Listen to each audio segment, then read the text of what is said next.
There you go. All right, I got 9:34 up on the wall. We're gonna call the finance meeting to order. Apologies for starting a little late. We had some members come in from another meeting that ran a little over. So first up on is approval of the minutes from March. Looking for a motion. Approve. I'll make that motion. Motion from Mr. Coggins, looking for a second. Second from Mr. Undershoots. Any discussion, corrections? Hearing none. I'll vote. Approval of the minutes. Aye. Aye. Any opposed? Approved. Next up is election of a chair, seeing as how I'm vice chair at the moment, acting as chair. So I'll hand that over to the clerk and she can run the election process. You good with that? Yeah. Are there any nominations for chair? Hey, Brian Coggins. Any other nominations? Any other nominations?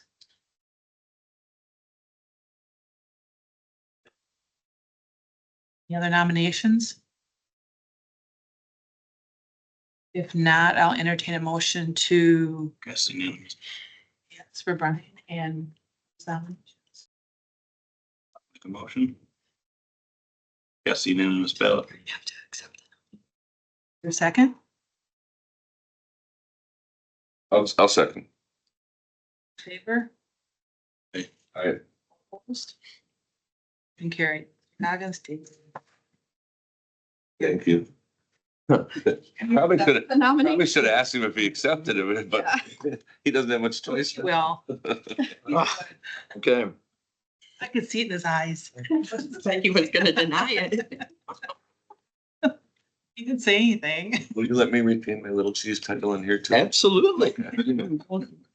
Says if needed, so you're there. So actually, yeah, the vice chair is staying the same. So that is not needed. Okay. All right. Is there any public comment?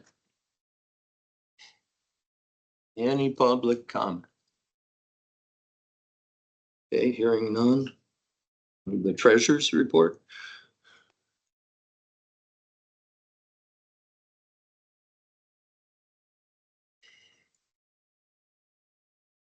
When do you want me to see? The bottom? The report.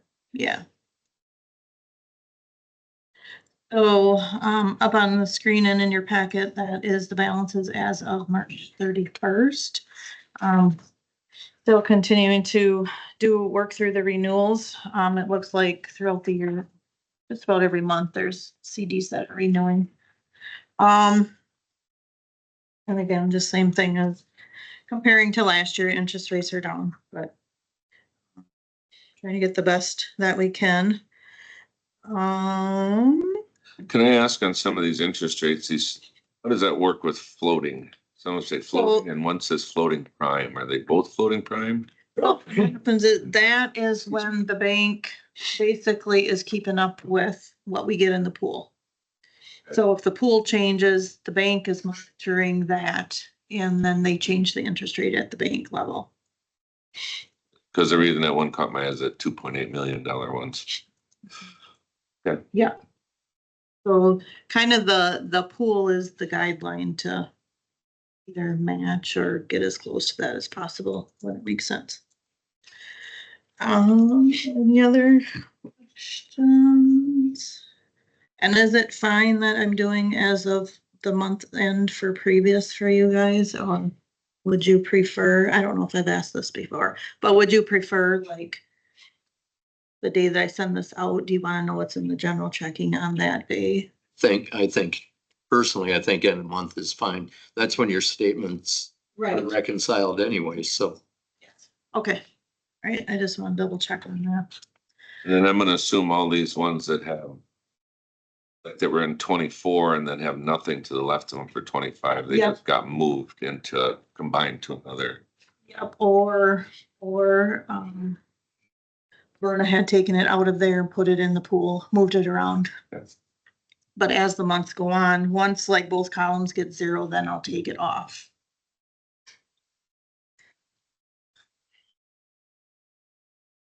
And then if nothing else on that, the delinquent report was in your packet as well, and I think Ashley can bring that up.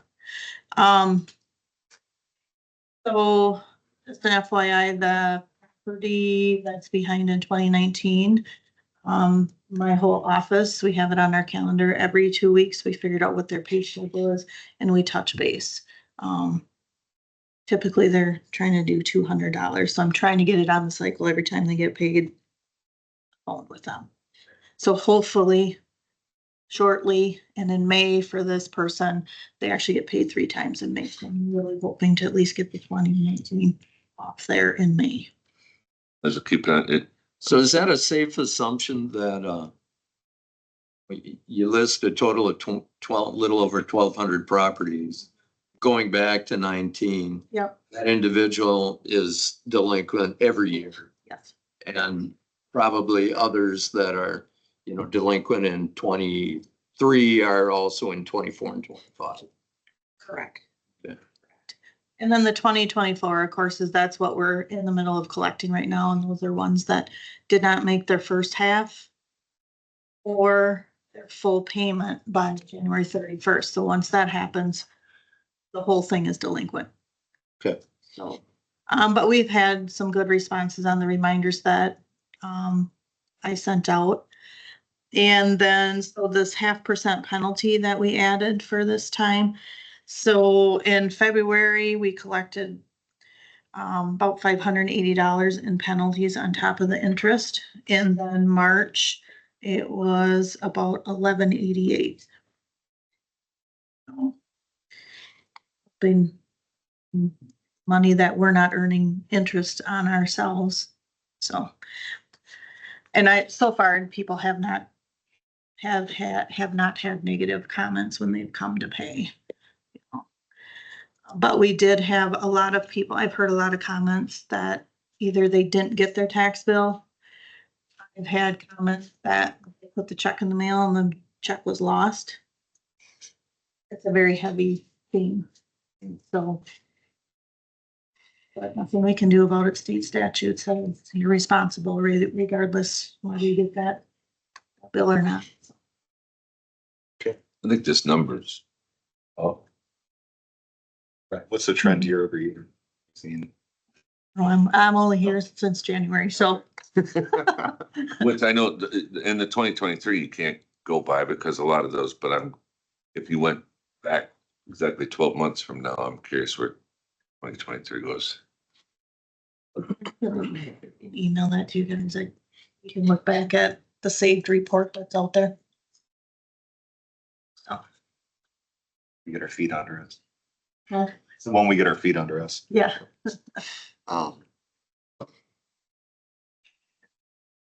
That's all I have for the financial, but later on the agenda is my out of county travel. So I don't know if you want to discuss that now or if you want me to wait.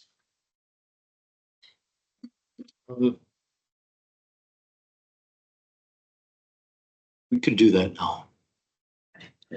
So in your packet is my out of county travel, my conference in June. And that is with Nosha. And the reason it says out of state, the one thing that I'm doing out of state is our association president has arranged a field trip to the Fed in Chicago. So it's a train ride that costs $15 to Chicago, no other expenses as far as being out of state. I just wanted it out on there so you were aware that I was going out of Wisconsin for the day. And then the other out of county is my district meeting.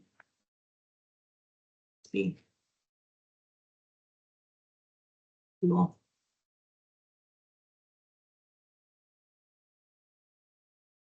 Any questions? We got them moved.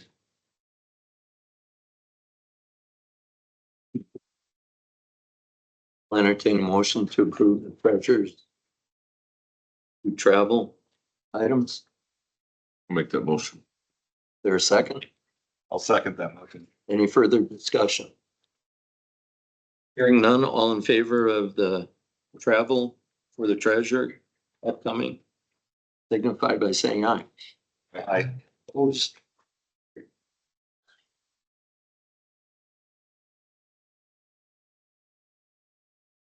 Date on previous ambulance billing count.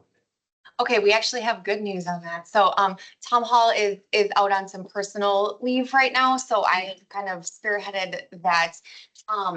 Expert Billing is a defunct company, so we need to get our data from the third party that they use, which is Central Square. So I was able to make contact with Central Square, and they needed us to sign a release letter. And Bill, as the chair of the board, did sign that letter yesterday.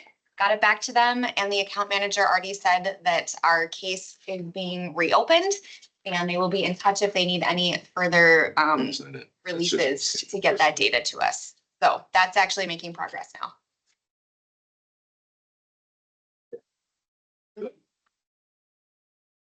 I just wanted you to know what was coming when we get to that one. Thank you. Right, resolution to approve payment for audit amounts due for fiscal year 2015, 2016, 2017, and 2018 for the Rusk County Transit Commission. Good morning, County Board. Can you hear me okay? Yes. Okay. In your packet, you'll see two summaries related to the Rusk County Transit Commission, or for short, we call it RCTC. And they are a discrete component unit of Rusk County.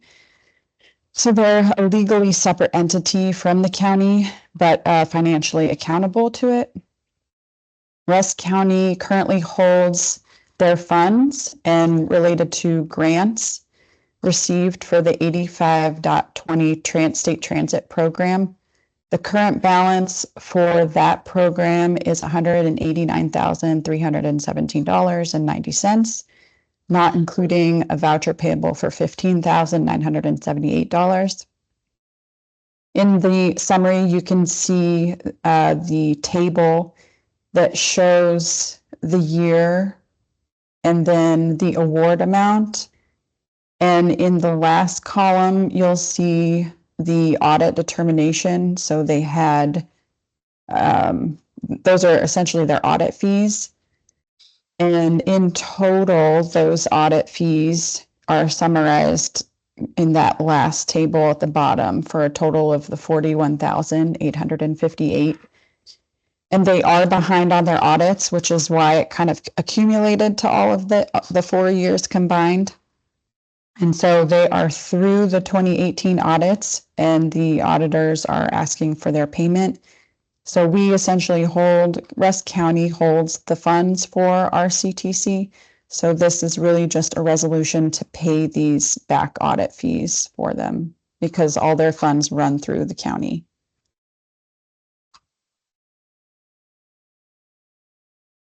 Any questions?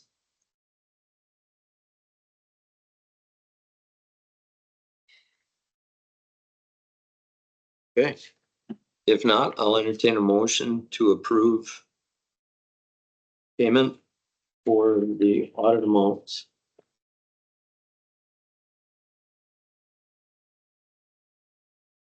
Good motion. Do we have a second? I'll second. Any further discussion? Hearing none. All in favor of the resolution to approve a payment to the Rusk County Transit Commission for the proceeds, whoops, my bad. Approve payment for audit amounts due for fiscal years 2015, 2016, 2017, and 2018 for the Rusk County Transit Commission. Signify by saying aye. Aye. I, Opposed? That carried. Okay, the resolution to approve a payment to the Rusk County Transit Commission for the proceeds from vehicle sales from 2013 and 2024. 2023. 2023 and 2024. You said correctly. but that's okay. Boy. Good grief. Okay, go ahead, Nomi. Okay, so this, you also, there's another summary in your packet for this as well, so RCTC. So Russ County holds the funds related to the grants received for Section 18 Trust Driver Escort Program. The current balance is $62,097, and these funds are used to purchase vehicles, and they get immediately reimbursed from the grants, and it's deposited into this account. Per the Wisconsin Department of Transportation, these funds need to be separate and not commingled with the previous funds that we just discussed about the audit fees. And so these fees really are, they sell a vehicle and then they get paid on that vehicle. So the balance of the 2023 vehicle proceeds in this account are $2,514.60. Vehicle proceeds from fiscal year 24 total $18,845. So the total request from RCTC is $21,359.60. And then after funds are dispersed, there's a remaining balance of $40,737.40. Any questions?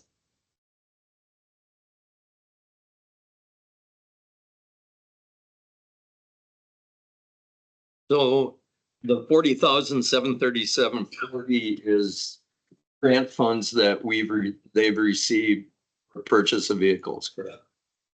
Correct. Yes, Okay. correct.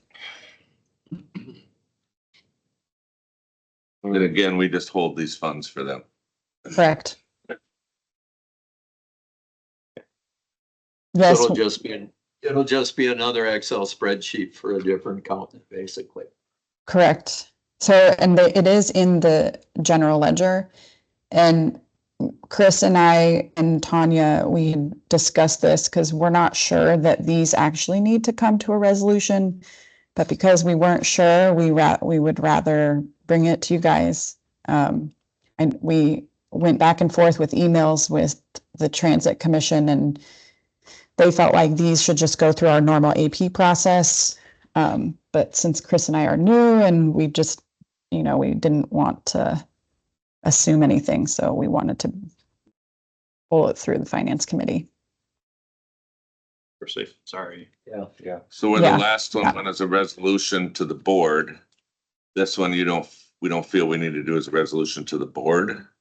It's a Correct. resolution from the board. It'll still go. We should. Yeah. I'm thinking, yeah, okay, I just wanted to be on that. Does that set a precedent though, that every time we sell a vehicle that was purchased with this grant money, that we have to then continue to bring resolutions to the board? I think this is, I think this is cleaning it up so that we've got that designated so that the grant funds are going in the right home and then The proceeds. vehicle, right, correct. Any other questions? Okay. Hearing none. All in favor of the resolution to approve a payment to the Russ County Transit Commission for the proceeds from vehicle sales from 2023 and 2024, signify by saying aye. Did we make a motion? Oh my gosh, Okay. I will make that motion though, thanks. Mr. Chair. I appreciate that, Mr. Meyer. Do we have a second? Thank you. Is there any further discussion? We rescind it'll be the chair, Yeah, I sure can. not that way. All right. So all in favor of the resolution to approve a payment to the Russ County Transit Commission for the proceeds from vehicle sales from 2023 and 2024 signify by saying aye. Aye. Opposed, that carried. Item 5, resolution to approve urging Congress to preserve the municipal bond tax exemption to protect local financing tools. okay, so this would have huge implications here in Russ County. So I'll read my little spiel. This is a support supportive resolution that's urging the US Congress to preserve the tax exempt status of municipal bonds as federal lawmakers debate changes to this tax policy in the 119th Congress. Specifically, this resolution responds to potential provisions in the extension or revision of the 2017 Tax Cuts and Jobs Act that could impact how we as a local government finance our capital projects. Municipal bonds are a key financing tool used by our county and others to fund public infrastructure projects, including specifically for Rusk roads. It could fund our jail, it could fund our highway project and other government buildings.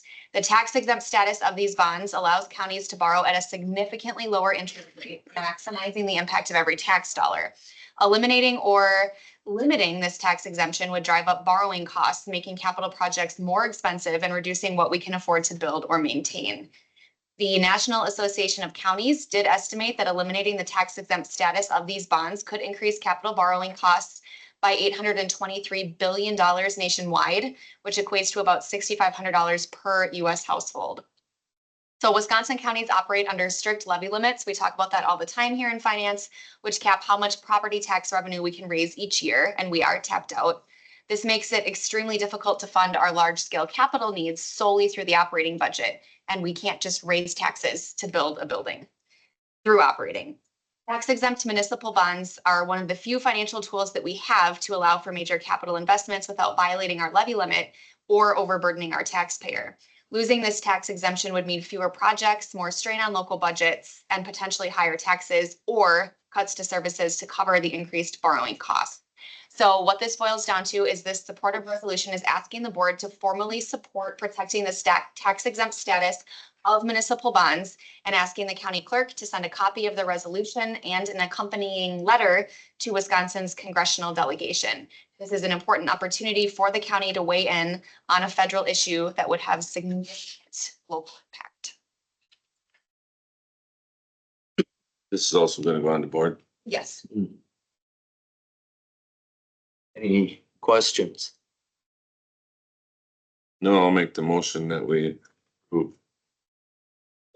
Motion to send on the board to Congress to preserve the municipal bond tax exemption. Do we have a second? Any further discussion? Hearing none, all in favor of the resolution to approve urging Congress to preserve the municipal bond tax exemption to protect local financing tools, signify by saying aye. Aye. Opposed? Carried.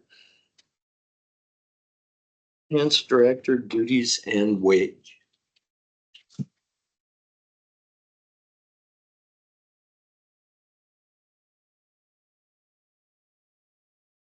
Well, being Brian wasn't here at the time, I chose to put this on because I feel that my thought process was when we put an agenda together that this is something we need to address somehow. Not quite sure how to go about it, but Rich gave me the correct wording, so. Okay. Do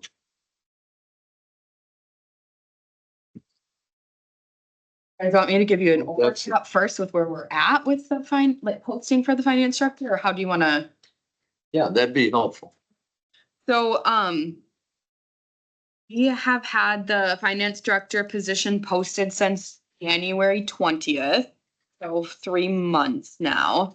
The first go around, we advertised it from January 20th to February 2nd, and we had 2 applicants for that.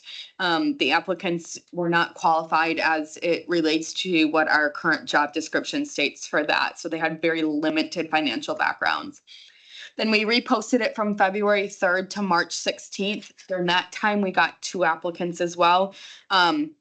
No experience or financial degrees. One was a quality manager and one was a plant supervisor. So again, not qualified for those positions. And then this last go around, we posted it from March 17th to yesterday. And we only had 1 applicant and not at all qualified. Highest degree was a high school diploma and they're an admin assistant somewhere. So no, again, no financial background. So 5 applicants since January 20th, none which are qualified. The wage that we have it posted is $41.20 to $46.50 per hour, which equates to $83,000 to $93,000. 46 what? 20 to 4650. Which equates to an annual salary of 83,000 to 93,700. Previous director was at step 6, which was just shy of 89,000 was where that person had left at. that's a 37.5 hour a week job, 38.75, 8.75. 2015 a year. Instead of 2080. I was on an HR call last week. Yeah, because you walked in and were listening to someone. Yeah, last week. And they had said that Chippewa County is looking for a finance director as well. They've had theirs posted for 2 weeks and only had one applicant and also not qualified. The city of La Crosse went on to say that they went 2 years before finding a finance director, which is a little scary because these are markets that obviously can pull a lot more people than we can up here and obviously have a lot higher wages as well. I think it's a known thing between us and then Ashley on her admin calls too, that a lot of counties and municipalities are saying that upper level positions are becoming much harder to fill. I don't know if you want to speak on that at all, if you. Yeah, do you want me to give our little spiel here? This is our platform from administration and talking about all of our upper level. I haven't seen this before, have I? You just. I'm just messing with these. An hour ago.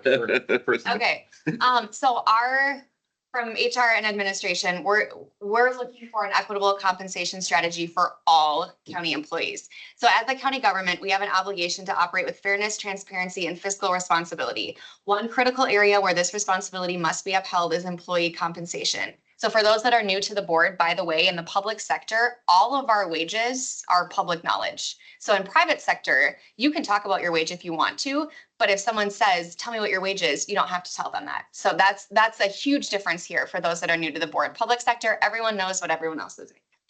So while it may be tempting to address individual cases of underpayment as they arise, selectively granting large raises to certain positions while ignoring systemic issues creates deeper inequities and undermines our long-term success.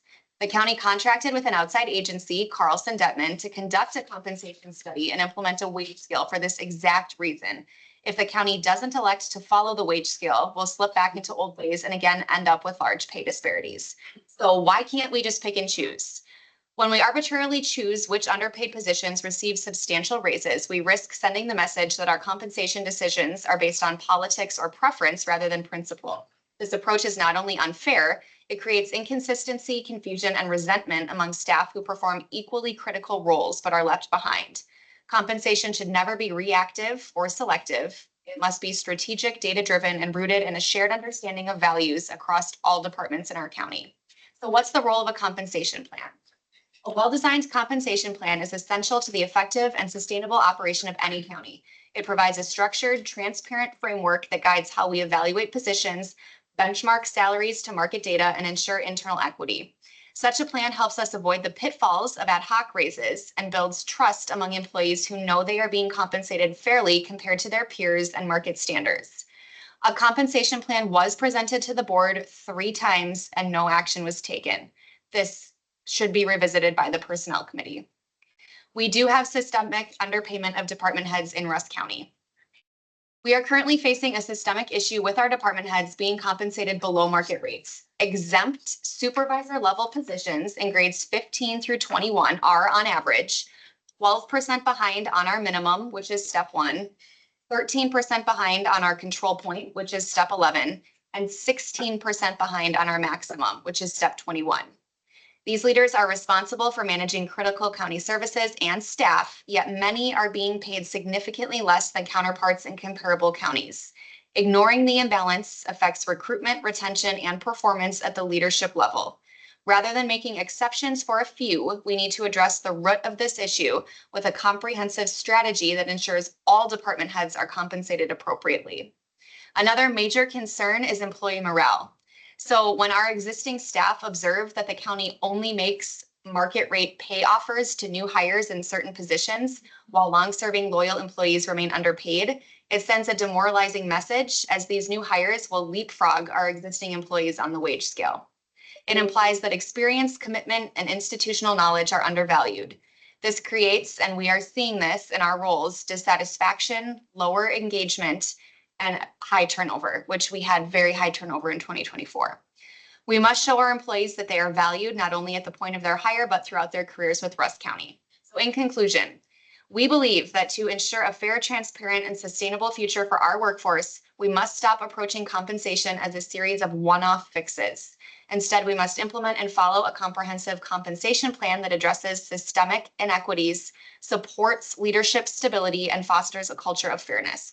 Only by doing so can we build a county government that attracts and retains talented professionals and serves the people of Rusk County with excellence. So I'll get off my soapbox now, but this is coming up in a later agenda item, and we feel from our position in administration that we have a systemic problem and we need to do everything we can to address that, or we're going to keep repeating this over and over again with the finance director, with our highway commissioner, with our chief deputy. If we get another resignation in an upper level position, an exempt position, it's just going to be the same story over and over again.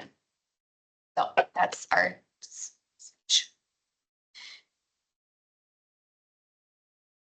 So when the Carlson Detman study was completed and went through and looked at all the data and decided what to do, we implemented what they said, but we're still 12% below on how does that work? I don't understand. Like even more than that, they were. Well, if you go through all the steps, I'm just talking like step one, you said 12% for department heads. That's current, yes. So back in 2022, when they gave us the scale. So our scale is based off of comps that were pulled in 2022 and we're in 2025. Their recommendation was, if you can afford it, implement at 50% of the market. We couldn't afford that, so we implemented at the 25th, 50th blend. So that's what, 37 and a half, Ash, something like that. So we actually implemented our scale even further below where they recommended. But so many of our positions were so far behind that was going to be such a fiscal burden to bring us up. Where we probably have made a misstep is not moving our structure for the last 3 years. So we implemented market and we stayed there while every other county has kept increasing. We've stayed. So essentially, we didn't follow the recommendations of the wage study. So what we did is we, and this is no fault of anybody, but there was multiple different reasons why. One reason, we can't afford it. Another reason that I heard a lot is we paid a lot of money to do this comp plan. So like, we're just gonna keep with it. But when a comp plan is implemented, the recommendations that they made is every single year you should be doing a cost of living adjustment, which is moving your structure, because that cost of living adjustment to move your structure is going to help with your recruitment. And then you should also be stepping your employees on top of a cost of living. So you might do like, hey, we're going to do a 3% COLA adjustment, and then we're going to step everybody 2 steps, which is 2.5% or whatever. So that would give everybody their raise.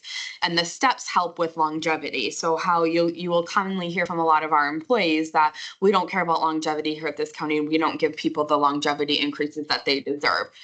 Well, essentially by stepping them every year, that is a longevity increase because they should be going further up our scale, and then our new employees would start at the bottom of our scale. So by doing both, that's what we should be doing. Unfortunately, we're falling even further behind as Rusk County is.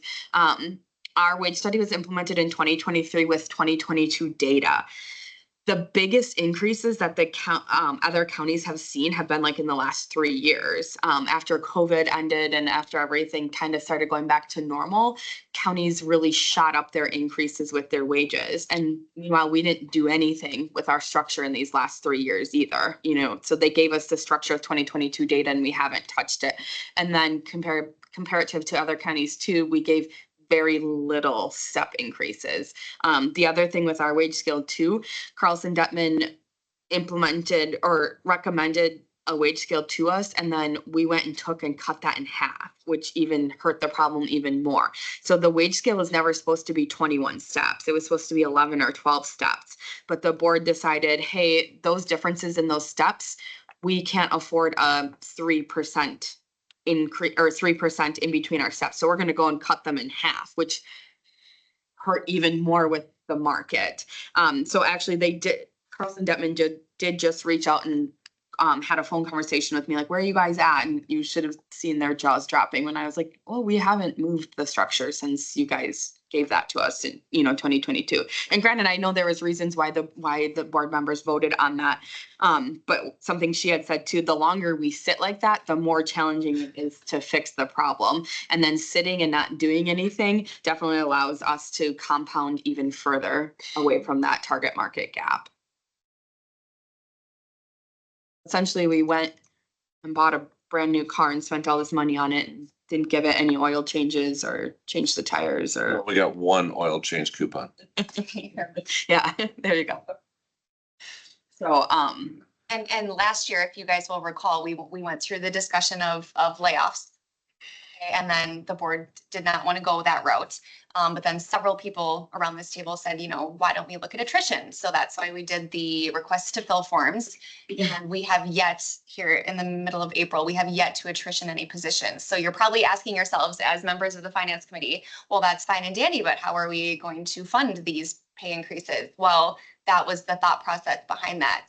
If we can attrition some positions, get the right people in the right seats on the right bus, isn't that what Mike always says? And then we could afford to give our staff who've taken on more duties a higher rate of pay. But unfortunately, that has not happened as of yet. And why is that? Oh, Jim, sorry to put you on Tom, you said on personnel too. I don't know. ultimately, I'll just lay the facts out. It lays down to that the personnel committee has approved filling every position that we brought forward, which we're probably in the close to 20. Yes. I know, because one meeting alone was 12, so I that, missed that meeting just for. And we give them a goal at the end of the year, attrition so many, so that there's more urgency that we need to. Just out of and curiosity. unfortunately, that plan could end up kicking us in the butt majorly too, because now we're gonna end up attritioning positions that we probably need and probably shouldn't be attrition, because now we're getting them to the end of the timeline that we're like, oh, we just need to attrition some, so let's do this. Like, me and Ashley had recommended about 3 of the 12 didn't get approved because they were positions that. That was gonna be my question, because there were positions identified last fall with input from department heads that if we needed to do cuts, those positions could be done. How many of those have come up for hire in that time? Two. See, that's crap. That needs to be addressed. Because we can't keep on doing what we're doing. Just saying. I would rather have a little bit reduction in workforce, say you attrition 10 to 12 jobs or whatever. Could pay to attract employees that are well qualified for the positions that are open. So getting back onto like the finance director duties and wages, when I did talk to Carlson Detman too, they did say, this goes back to Ashley saying fixing the problem. They did say they do recommend every 2 years. And I know some counties do it every 2 years, where they have whoever they had implement the study, they come back in and kind of do like a market review, it's called. So it's not as expensive as redoing your whole job study, because they're not looking at all the JDQs and all of that. For us, we have 51 benchmarked positions. So for them to come back and do that, it would be $23,000 would be the cost for them to come back and relook at like all of our positions. And what they would do is they would go back through the job evaluations and remeasure the market. And they would also take into consideration, if you guys directed them, that the target market might not be appropriate for us at Rusk County. We might not ever hit target market due to our funding and due to multiple reasons. So they would look at that and come up with a plan for us on how we can afford to keep pace with the median. They might not be able to meet the median, but how can we keep pace with it and work on that? But then again, it would be important that if we were paying that money to do that, that we would follow their recommendations every year and somehow find that money, whether it's, in the past, this committee or this county, we have never budgeted for wage increases, which to me, that's really foreign. But maybe, again, I didn't come from county government. But we just take it after our contingency. So it's kind of like an after the fact, like, oh, we'll go through the whole budget and see where we're at, and then we'll see if we have room for it. And then usually that's where the discussion, like, well, we only put 200,000 in contingency, so we don't want to pull all of that from contingency. So maybe you look at making it part of the budget, you know, and obviously you can still play with it, but That's what we Maybe did the there's- first time though. There was extra money put in contingency for the original wage increase done. There's contingency as the budget. Yeah, Right. and that's always what Jamie would say too. It is technically budgeted because it's. Right, so if we know that we're planning out $100,000 in raises, we would extra 200. but it's still after the fact, so you guys don't talk about what's going into contingency until the whole budget is almost done. So I would still argue that it's kind of, You're not planning, you're reacting. at Yeah. that. yeah. But anyway, that would be an option, and that would, obviously, we wouldn't be discussing that particularly today, but the reason why I'm bringing that up is that would go into how we could kind of fix that systemic problem instead of one-offing, looking at these different positions, because this is happening with more than our finance director. It's happening with our commissioner. It's happening with our chief deputy. It would have definitely happened if we didn't hire internally for HHS and they were willing to accept that lower wage. All of that. I think we'll take that to personnel in May, but Carlson Detman is willing to give, you know, a little presentation on what they could do. And just for the sake of the original project was about 48,000 is what the original project cost. So to redo that job eval would be 23, about half. Sounds like instead of looking at Carlson Detman coming back and something on the wages, we need to have a company come in and tell us what positions need to be eliminated when they come up. Well, why don't you trust your HR and administrative coordinator to do that? We can. That would be cheaper. Yeah. It would be cheaper. I think that discussion. I think it's been kind of discussed in the past. I don't mean that rudely, but I mean, And we have ideas. we didn't understand why it was so necessary. I think we're starting to see that now, right? So I think that's something that could be coming back. Discussion. It sounds like we do have two issues though. We have the immediate issue of not having the finance director, and we may need to have to address that, right? But we do need to fix the systemic issue, but that might be something that requires a little bit more discussion. And we may need to understand more from Carlson Dutton or just internally where our wages sit compared to the other wages in the county. Maybe, yeah, each of the surrounding counties, see where they're at or something. Spitball. Well, we're limited here to finance director, but good to get a history lesson too. Yeah. Especially for new people. Right. I'm still learning about this. Well, right, and I mean, like I said earlier, when this was implemented, it was roughly 500,000. And I think what Carlson Detman kind of threw at us, it was over $1 million, I think, if we'd have went with their What their first recommendation. first recommendation was, and the personnel committee's like, this is gonna come. But we thought a step in the right direction, but and speaking for a lot of other people, but the consensus I felt of the committee at that time was we had to move forward. We had to take a little step versus the step there was a lot of meetings about it, let me tell you, that wage study on how to implement it into different ways. It wasn't something that was done in 1 month. I think we were having 3-4 meetings a month there for a while. I think it boiled down to what the county could afford. You know, if we could have afforded the world, we would have placed everybody on the steps they deserved right away instead of we had to place everybody at the beginning, which the July 1st increase that we did do helped spread that out and give them technically, that's why we did a one-time longevity, because we couldn't place people where they should have been placed on the scale. So we kind of spread them out, and that was a one-time thing. And now if we keep moving forward like we should, it will all work itself.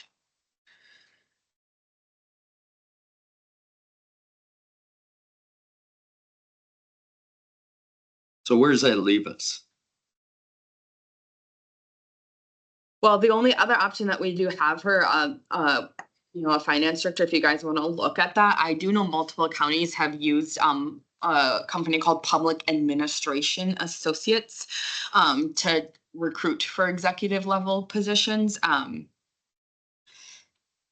personal opinion is that probably is not going to be super beneficial here, because usually when you use a company like that, right, like everybody in Russ County is aware we don't have a finance director. People follow our meetings, everybody and I would say even some of the surrounding areas are aware that we don't have that.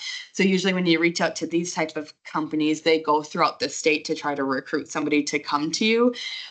Unfortunately, with our wages and with all of that, and then with the financial problems, it's not like we have this great clean budget that, hey, you'll be walking into not a super hard job. I don't know that we're gonna get somebody to apply for that, even with that. A lot of times these companies, though, they won't charge you, and we would definitely want to look at a company that doesn't charge you unless they were successful in getting somebody, and then you pay a percentage of the wage that you offer that person to these companies. And I think it's like 15-ish%. It's high that you pay for this company to get that for you. Otherwise, It's like headhunting in the corporate world, right? Yes. Same thing. Yes.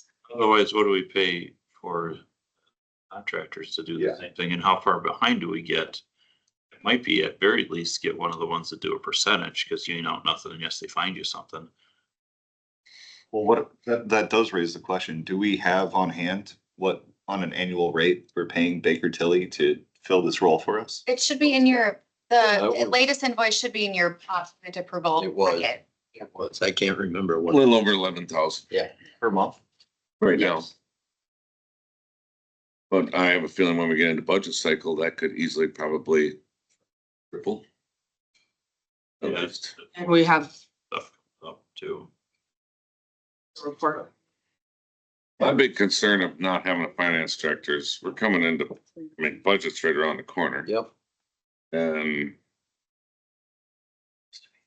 this is gonna cost, nothing against Baker Tilly, but this is gonna cost county a lot more money than, and we have to have one. This is a major component. This county to run on. And do we feel like without a finance director, we're able to adequately address some of the Carlson Dutman pay scale conversations? Do we feel like we have the expertise in the room without somebody who is our finance director? It would be nice to have a first, even if you hire one now, it's gonna take them a little bit to be brought up to speed, excuse me.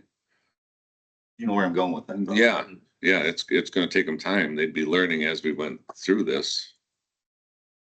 And then it would be nice to have one on board to do it, but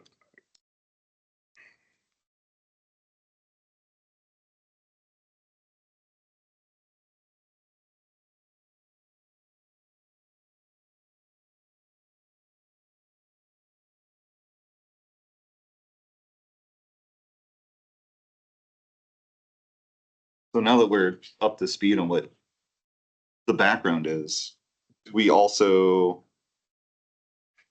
we have any action coming out of item 6 today? Like what would be a proposed action? I think it'd be appropriate. Bill brought up hiring essentially a headhunter that works on a commission basis, so no upfront fee unless they were successful. That's one option. We can entertain a motion to go down that path. To go down that road. Down that road. yeah, it's down that road. I mean. What if the headhunter tells us that we're so far under market that we don't gonna get the applicants we need? That's very possible. Also not addressing our housing shortage here. So someone who's expecting to make $110,000 a year and move from Milwaukee is gonna be like, well, am I gonna move my, wife or husband and children?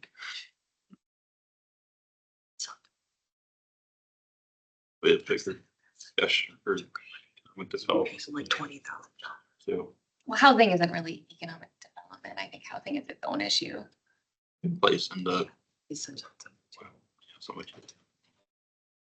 Oh, yeah, exactly, because you can't recruit a workforce. Right, that's probably our biggest. Yeah.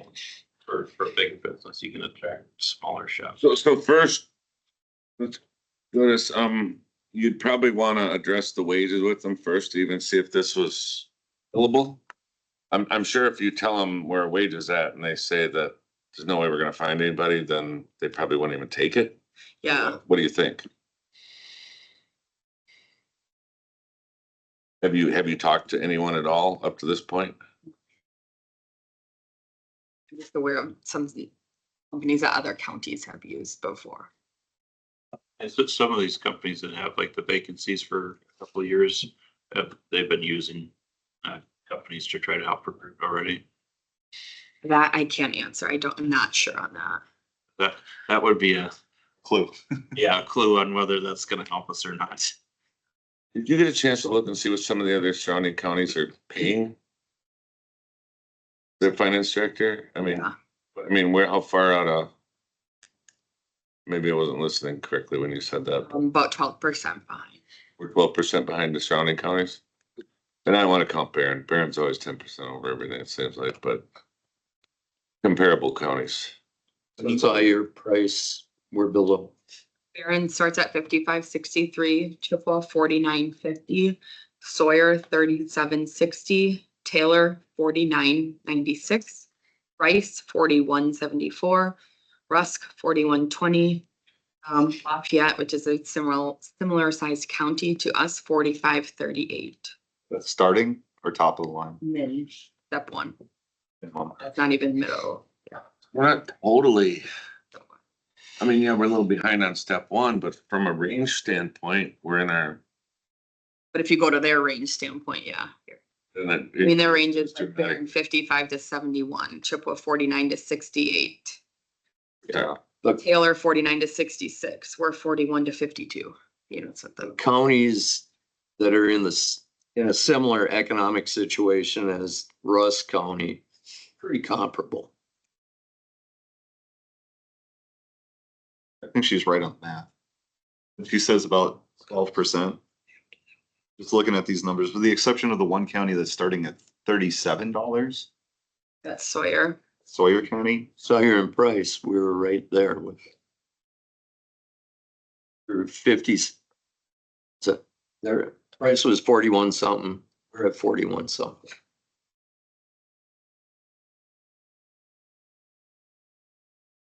These other counties that have unfilled positions, are they contracting too right now? 'Cause you mentioned, Instead, I didn't know. maybe that was you that mentioned that some of the other counties had vacancies for their finance director. Yeah, like Chippewa's gonna have one soon. Are they? Didn't you mention one of them had like a vacancy for like 2 years? That was, That was lacrosse, yeah, Are they contracting like we're doing or what? Are they? How, that I don't know. like in the, like to get by. Yeah, what are, Yeah. okay. I know like lacrosse did for those 2 years, yeah. and they still are then, because they're still looking, or did they recently hire? I think lacrosse has somebody now.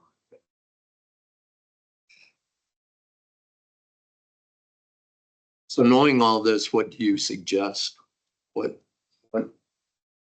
is your thought process? What would you prefer as our way forward on this? Are you punting and just giving it to us? I didn't ask for this on the agenda. I did, because if we don't start the discussion somewhere, what are we gonna do? Keep Well- talking about it in separate rooms? Right. It's gotta come out. We gotta talk about it. Way I take it is they're kind of steering towards making sure that the wage scale adjusted. in the future. I really don't think a headhunter is going to help you. I've worked with them before. But it's worth a try, but again, If it doesn't cost us anything up front, it certainly isn't gonna hurt us. Whatever the fee is, if you find somebody, it's gonna be worth it. Yeah, and that's only for a set number of time, like a year or two, right? I think the fees. I know every company is different, so we'd have to look into what their contract states and how fast you have to pay that and. And some will like, kind of Some give will- you a warranty where the individual Just gonna say some will do that. for so long.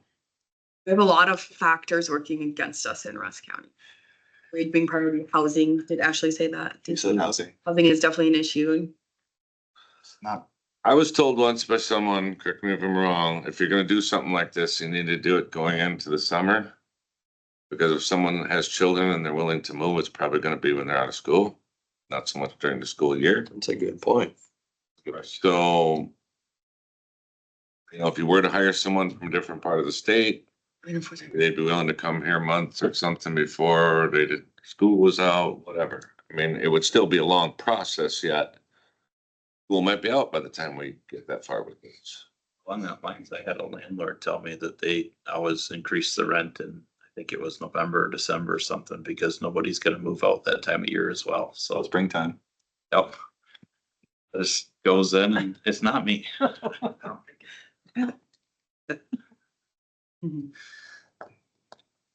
I mean, to your point, though, we're not terribly far off of competitive. We're not terribly far, but I think it's just far enough to make us unattractive.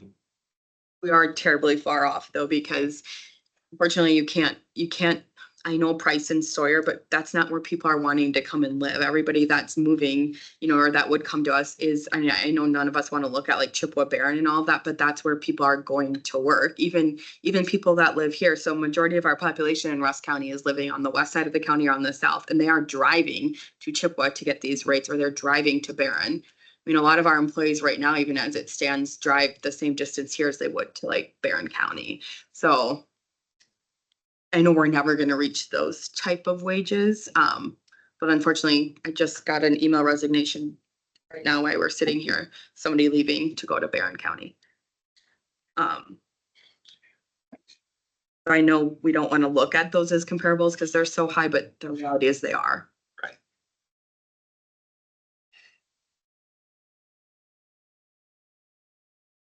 Personally, I think we're better. I know it's not perfect, but I think we're better to do something than nothing.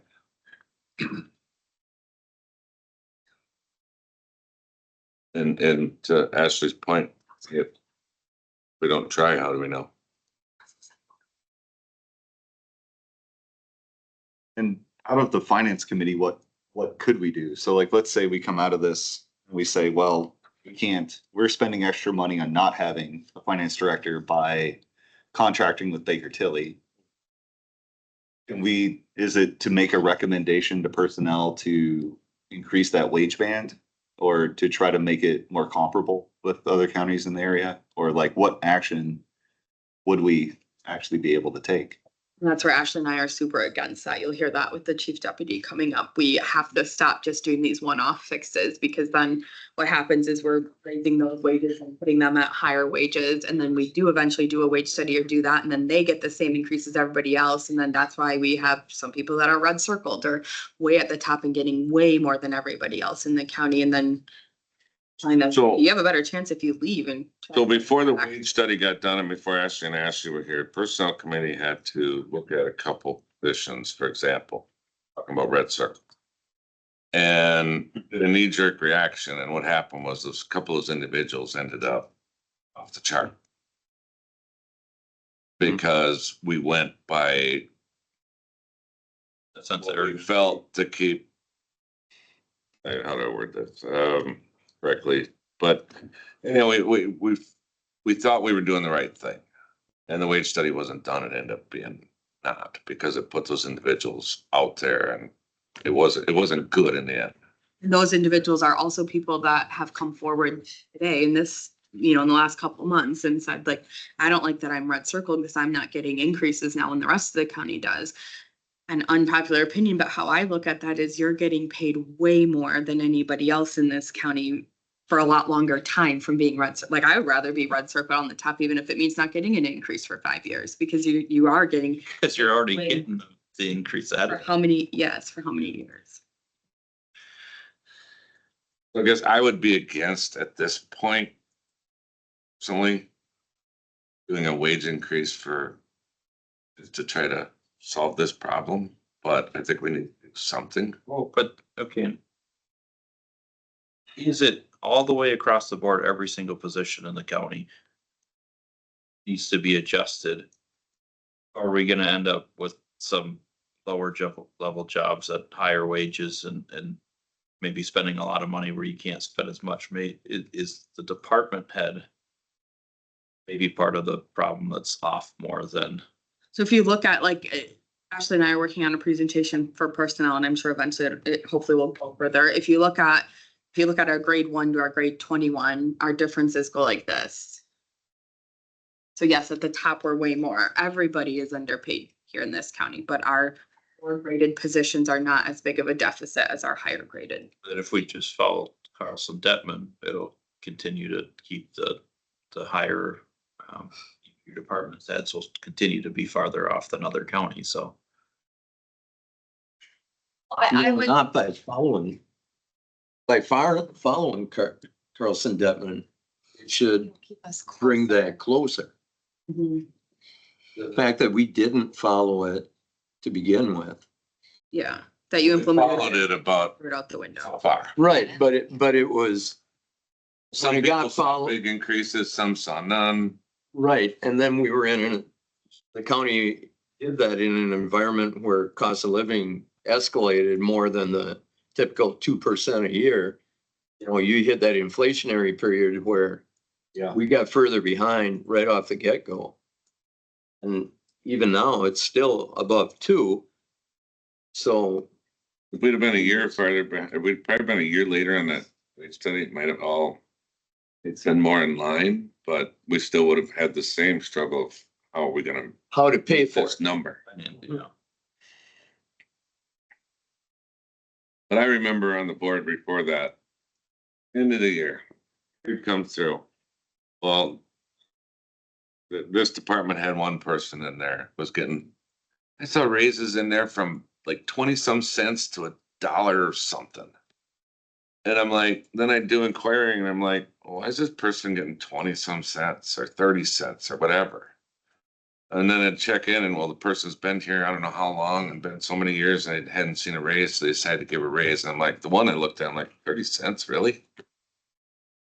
Why'd you bother? I think you're slapping them in the face at that point when you were just pulling one out of a department because they'd been overlooked. Mhm. So that's why we need something uniform. I strongly believe we need something uniform. I That agree. covers everybody. And then the only other question that I have as it relates to the finance director's duties and wages, and this I do not know the answer to, but is our finance department doing everything they should be in the aspect of sometimes are we doing too much? Because also when I look at other counties and how they're set up, they might not have the number of people that we do in our finance department. I know right now our finance department is super busy, and even with 3, they're all super busy. But I also know that after the county had that incident many years ago, we put a lot of things into place. And are those all, like, have we looked at our systems and our processes compared to other counties? And are we doing are we overkilling some things? Are we doing, and that I really don't know the answer to. It's just, obviously in the private sector, I'm like, or in public sector versus private, it's like, holy cow, we're overkilling. But I know some of that is necessary because of, county government, but are we doing everything that's appropriate as well? I don't know if Ashley, you can speak to that. Yeah, in my personal opinion, I think that some of the things that the finance department has taken on, and I've only been here for 2.5 years, so like Jim, Terry, I don't know, some of you who have been here longer, correct me if I'm wrong, but some of the things our finance department is doing, I personally believe in my role as the AC, departments should be doing. But again, I don't know if that factors into some of the issues that this county has run into in the past. And that was done before I even got on, but Okay. there was a couple of issues, if I'm not mistaken, and Phil's been here longer, so maybe he can add. Some departments did a little bit more of their own accounting practices. We had a couple boo-boos, and I think that's maybe when finance made a little bit more of a, I don't think it was anything personal, but they made more of a power grab to oversee this stuff, and maybe they went from an auditing standpoint to a more of a management standpoint on the Had a couple boo-boos where people weren't being honest. checked and double checked that led to criminal charges. And that's where I think the board may have done more of a knee jerk to, okay, we're gonna bring this When it in. was in forestry, we would do the bills, but we would put the budget line on there. We would submit them to just by paper copy. We go up there and slide them in a slot and they would enter them all. Now, the departments enter the invoices. So that is something that has taken some of it off of finance. But,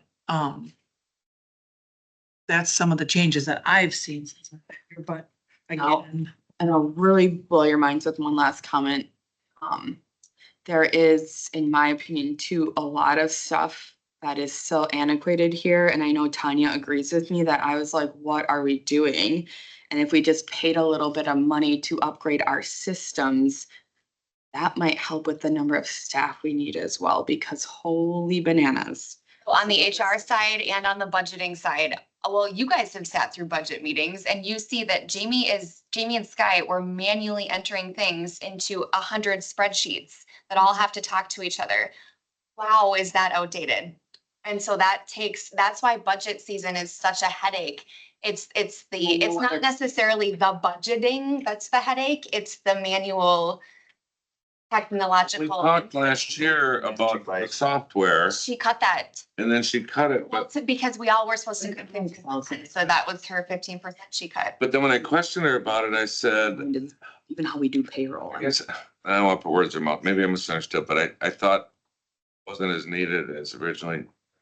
I don't want to say that. She's not here to defend herself. I think there are some preferences too. It changes hard to new systems too, and it does take, that's not something that will be super easy to overcome either, because implementing a new system like that is not gonna be a 2-month thing. It's never, And it's not fun. I was our systems manager before, so I've gone through implementing new systems, and it's not fun.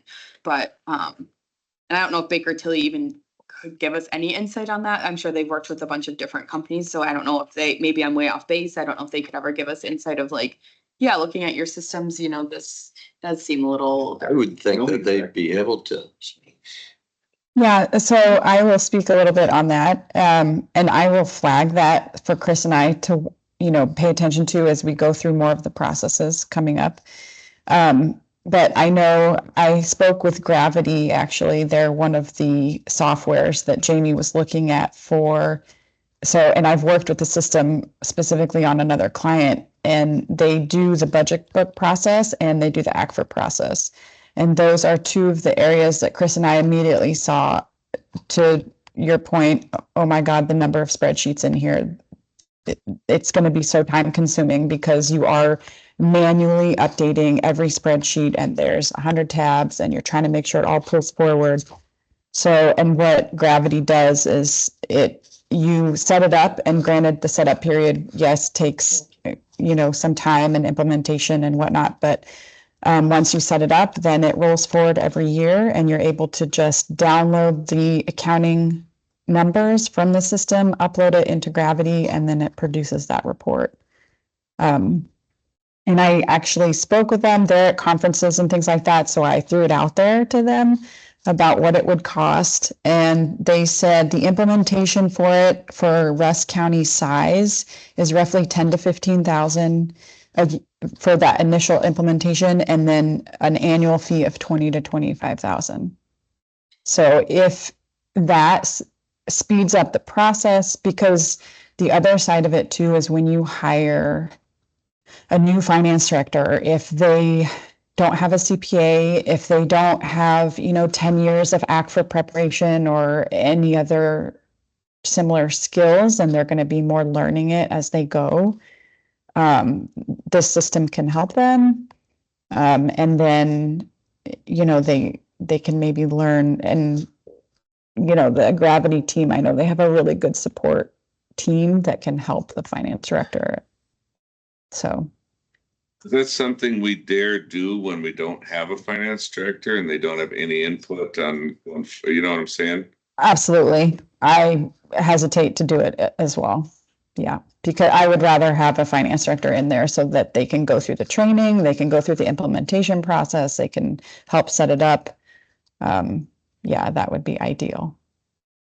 So, but yes, going forward, because in our proposal, we had planned to prepare the ACFR and the budget book. And so Chris and I are kind of planning that process because, yeah, it's all very manual. it's probably gonna take you guys many more hours to do it the way we have it set up too, right? Than, Yeah. probably even than you were thinking it would take you. Yeah, Well, managing by Excel is not the answer. Right? It's time consuming, error prone, yes, and it exposes everybody to liability. But that should be some kind of a priority, is to stop doing that. Especially when you got Excel spreadsheets stuck into other Excel spreadsheets, because one thing gets off in your formula and everything. Yeah. Yeah, that's one of the things I do for my day job. I'm a business intelligence developer, and I write SQL queries out of databases, and oh, I nice. keep it away from Excel. I specifically keep it out of Excel so that people can't manipulate anything. Manipulate the data. Yeah. When we originally approved that, we were always gonna get a presentation from Gravity. It was, never got around to that. We should get that.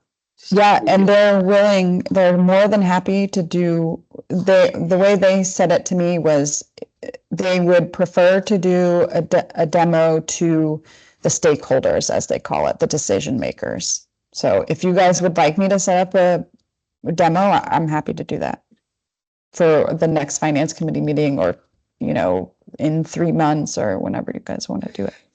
I think it's certainly worthwhile. Want the demo before or after we get the finance director? So just so that they have, Yeah. Well, I think it'd be worthwhile to get the demo even before, and then have people from the finance department, That, and Yeah. the assistant finance structure. because their input on whether or not it would be worthwhile is valuable. I That would don't be a know work- if Tanya was a part of the budget book process last year. Ashley, do you know? No, she was not. No. She was not. Okay. Guy might also have. I might have some input also. Yeah. So, I think they really like their Excel and their My Excel, but what I keep telling them from the little bit I know, what you guys are doing in My Excel, a system will spit out all those same reports without having to enter equations into My Excel. Mhm. So that's what I keep trying to tell them, like, it will do the same thing, but you'll see, it'll be faster. Well, Jamie told me about that with all these spreadsheets, and you make one mistake on one formula and they're linked, and I mean, screws up, it takes forever. And I said, find it. you've got to get a better program that does it automatically. Well, on top of it, the first year I was on here, she actually made me a binder. With like I don't remember when this binder. I'm sure it was 700 and huge. some, and I'm like, don't do that again. I said, I'll go on and find it. I said, just send it to me on the computer. But she was being, I'm like, that was a lot of work. That was a lot of work. I think there's a lot of stuff, redundancy, and also unnecessary work in order to make the system work right now. So back to that duties, is there any duties we need to, as long as that's on this agenda, is there any duties actually we need to get for this position? Modifying?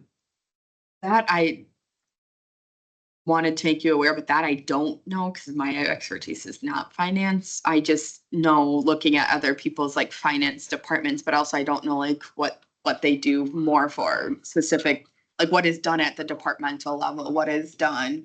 Like I know the only thing that like Tanya and I were talking about too is some companies do have employees do their own journal entries, or not employees, sorry, department heads do their own journal entries.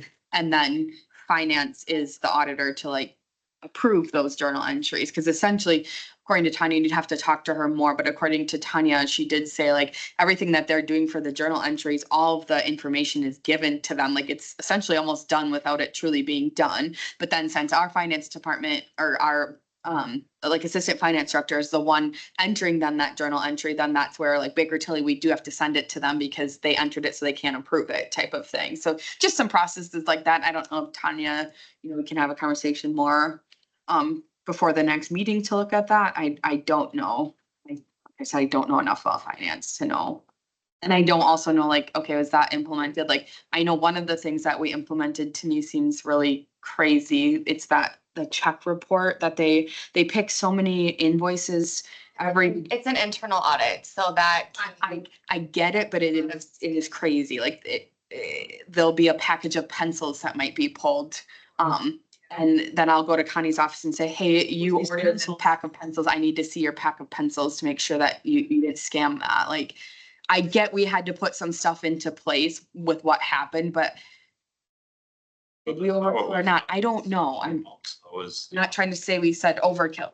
Yeah, but you're not gonna, like, if you came and asked me for my staples, I'd be like, dude, I use them. Like, there was a reason I ordered, because by the time they're going to check on this, it is months later. And a lot of this stuff is this type of, It's forestry for something that when I was in there, it was already in the ground and cemented over. It's like, well, they're in the ground.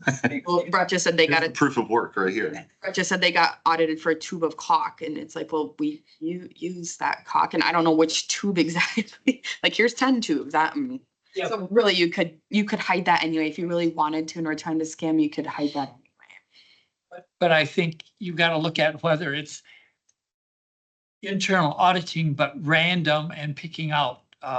It's just when you audit something, you pick your selection and it's based on dollar amounts also.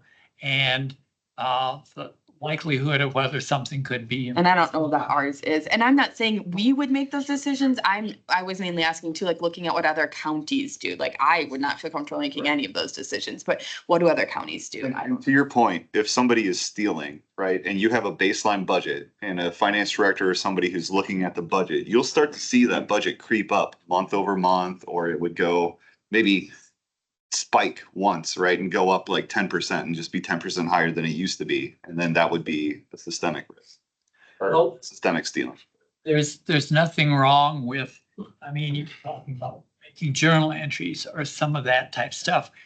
Have department heads doing everything, but then it should be sent to the finance director, or someone that reviews them and then approves it. It's way down on the time of the finance director doing it. And if they look at it and say, this doesn't make any sense, they go back to the department head and say, no.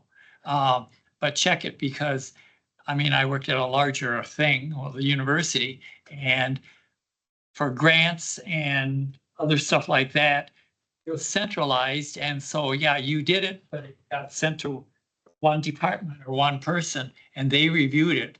And they had to approve it before it was actually paid or entered into the system. So they could make the entry, but until it was approved, it never got implemented or went into the system. With that, you have many different options to consider which way. New systems, you got a headhunter, you got wages, you got I mean, I know you, processes, procedures. I know based on what you guys told me earlier today, and I'm speaking a lot for the new guy, right? But the systemic problem with underpaying wages or having a lower wage band is not something that we're going to be able to address in as timely a fashion as trying to create an incentive to get a finance director through the door so that they can do their job, which is to help us manage our money more responsibly and cut these costs. And so, like, even though you don't want a one-off split, I think it might make sense to do some kind of an incentive or a one-off split to get that person in the role so that we can stop wasting money, basically. And that's kind of how I feel about that. So I'm gonna be your devil's advocate and ask you, if you want to do the one-off split, that's fine. So are we also gonna do that for our open highway commissioner, our open ops manager, our open jail captain, our open chief deputy? I would disagree with you on that, Jeremy, because that's opening the door. We went through that before on some other things. And you open the door and then you're discriminating against if you don't follow through. We could offer relocation incentives and stuff like that, though. Yeah, That's opening the door too. Is it? How is that? If you are offering to bring somebody from somewhere else?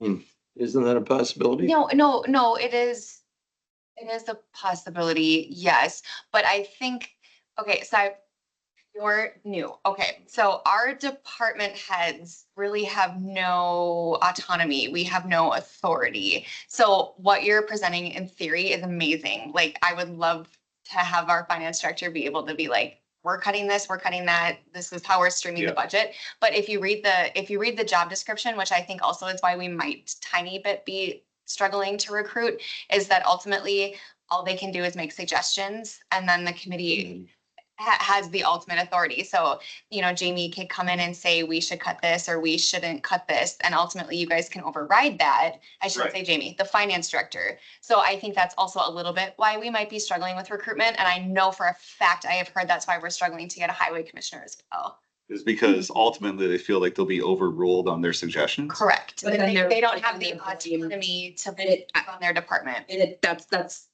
what does happen. Like, I don't know if you were watching videos and everything, but who got blamed for the whole budget shortfall? It was the finance director, but yet the finance director cannot make any of those decisions and does not make any of those decisions. It goes back to all that systemic stuff again, micromanaging and not letting the people do their thing and micromanaging every little thing. You have to trust. I just think that it behooves us to try to fill some of these critical roles quickly. And if there's an action that we can take to do so, we should start doing that. And I while, think Yeah. my point is, I'm not sure with this particular role and the highway commissioner, I'm not sure. It is monetary, yes, because you're not even getting that initial interest. But I think maybe once you even do get the interest and they read the job description and they do a little research into Rusk County, they're discouraged because they might have wonderful, like, for instance, I'm thinking, Jim, if you remember, one of the highway commissioners had this vision where he wanted his department to go, but then ultimately it's not his department, it's the highway committee's department. And things can change every 2 years. Exactly. Good what point. can they do? Just because there's new people. Everyone has different ideas or people get on the board because, well, I heard this is going on and I'm gonna fix this, and once you get on the board and you start absorbing the dynamics of everything that goes on, not always in the committee meetings, but just how departments run in general, you know, and I've said it highway numerous times, I don't want to micromanage department. But yet we have a budget to overlook for the citizens and the taxpayers of this county and the state. So that's the way I feel we go about it. It's not terribly different from the private sector in that regard, where you are still beholden to your budget or whoever. Or here's a company. Yeah, it's not much different in that regard. Except for the department heads aren't held accountable to. Yeah, I would agree with that. In the private sector, we hold department heads a lot more accountable for going over budget on stuff. Yeah. In the county, it doesn't seem to happen. We don't have a finance director. Well, I'm sorry, I didn't. The finance director has no power or authority over the department. So the finance director could go and say, hey, you overspent by $20,000. You can't do that again. And I can tell you, oh, my boss. Finance director brings it to our attention at this committee and then we go do that again. Or this committee says, we want something done about this, and the oversight committee says, I think it's okay.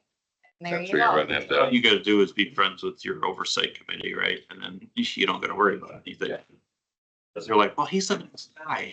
So you don't, I mean, that's the Girl. girl. Yeah, a nice person, but they're not necessarily on the finance committee. So then when it comes budget cycle time and how come where we're at? Well, this is the budget you approved. This is all the overages that you said didn't really matter because your department head was a nice person. And, kinda, That's how we ended up in this. yeah, and then we end up in problems. So trying to circle back, There you go. what are we gonna do about the finance director? Do you guys? I'm in favor of looking at a company. It might not be the answer, but it's better than just sitting on our hands. Is that a motion? I agree with that. It Do may we not, want- at least we're doing something. Do we want her to look into it or do we want to give her the authority to pursue one that does not charge upfront? Oh. That's the. I'm motion looking inclined, at I'm making. inclined to, Based on, I think that's the way to do it. I'm gonna make a motion that we give Ashley Goodis the authority to pursue ways to assist us with finding a finance director. Like we discussed, does not charge upfront fees. Do we have a second to that Do motion? we need to have one of the percentage or just up to her discretion? We need a second first before we discuss them. Well, I might need to change my motion to, All right. I'm clarifying the motion before I decide All what I'm right. looking at. do I need $1 a month to it? So you're giving her authority. If she's exploring, he can come back with a recommendation. You're gonna contact whoever you can. That's another month. Yeah, whatever we do, let's give her the authority I without. want to give her authority to get the ball rolling. What is the normal? I can't recommend a percentage because I don't know what typical percentages are. Well, Chip Well, Rock- let's look at it this way. How much are we paying over and above monthly? What are we paying over and above on a monthly basis for Baker Tilly versus what we anticipate paying on a monthly basis to a finance director? We're at, let's say 84, that's 7 a month. Last month was 11, was like 11. Okay, so that's but that's 4. gonna go up. That's through only the- 1 month. So So I think it's gonna go up. I think we could easily say up to 25% of this is still gonna be a cost savings long run.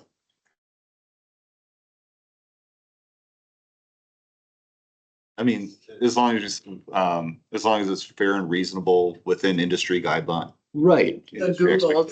says the average percentage is 20 to 25%, though it can range from as low as 15 and as high as 40. But that's not doing any research besides asking Google. Right. Should we go up to 40 to be safe in case? Figure that the 40%, I mean, if we pay 40% and they get us a person. It's that. You're Right, talking about what, 30 grand you pay them? and you might come in cheaper, but that way, if you find it and you're like, okay, well, this company's way better, but this is way worse. And now you gotta wait another month to come back and get approval, or you commit to the 25% that was. That's only payable if we actually hire the person, correct? Right.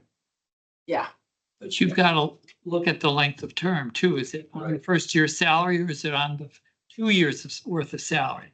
I mean, you've got to be very careful about that. That's right. Those percentages, you're Mhm. going to end up paying an awful lot more than you may Yeah, think. you need It's typically, front. it's typically a first year salary, but I know some companies can go into second years, so.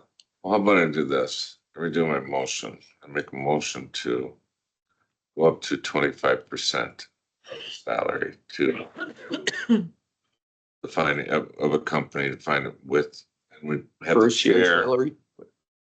We have the chair and Ashley's approve it together. I would do all the research and then reach out to the chair and say, hey, this is what I found. Are you okay? You have a second to that motion. Is there any further discussion? Your wheels are turning over there, so you might as well say what you're thinking. I think you have to be very, very careful about that. And is there? So they come, they're We'd hired. also have Rich review the contract too before we signed anything. I would assume that I would be looking at it. Brian would be as the chair, and then Rich would also be looking at that to make sure the hidden fees, as well as I would have you look at that too. And they come, they get hired, pay them 25% of the first year's salary, whatever. 2 months later, they leave. I mean, you've got to be very careful about what's in that contract and the length or anything like that too. How long are they employed? If they leave early, I mean, quit after 1 month, you've already paid them 25%. Telling me that's a cost savings, I would beg to disagree on that. My understanding of some of them is they had to help find you another one then if they left within such a time frame. That'd be stuff we would all look for. You gotta be very careful about what's in the contract. Look at different scenarios. Those are all good points and certainly stuff that we need to look at. So I'm just gonna ask you for whatever you think of, send me an email of items, Terry, so that we don't miss stuff. All right, any other suggestions, comments? Right. I don't know if I can regurgitate this motion. Motion has been made and seconded to give Ashley Goodis the authority to pursue hiring a recruiter with, that would not pay any, would not charge anything up front.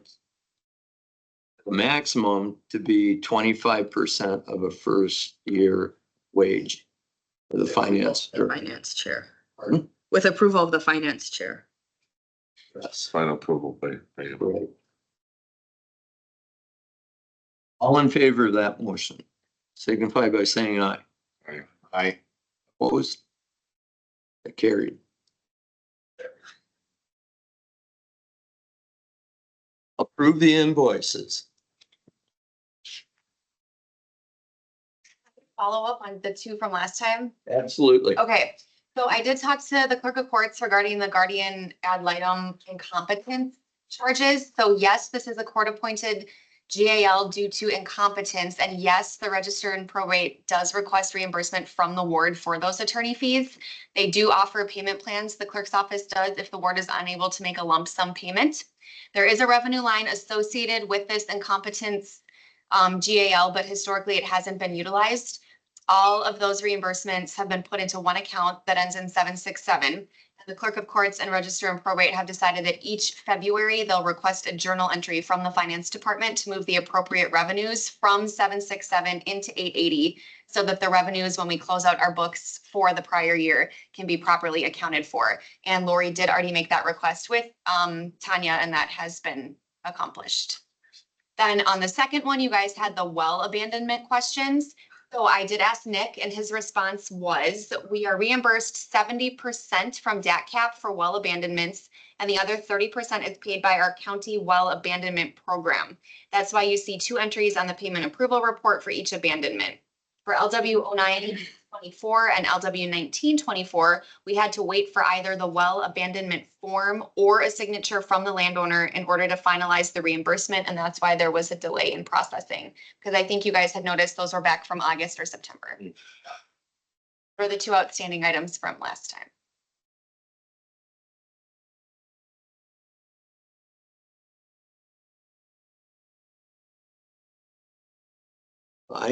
I only had one item when I went through these, and it just, I'm sure it's legit. It just seemed odd that on page 9,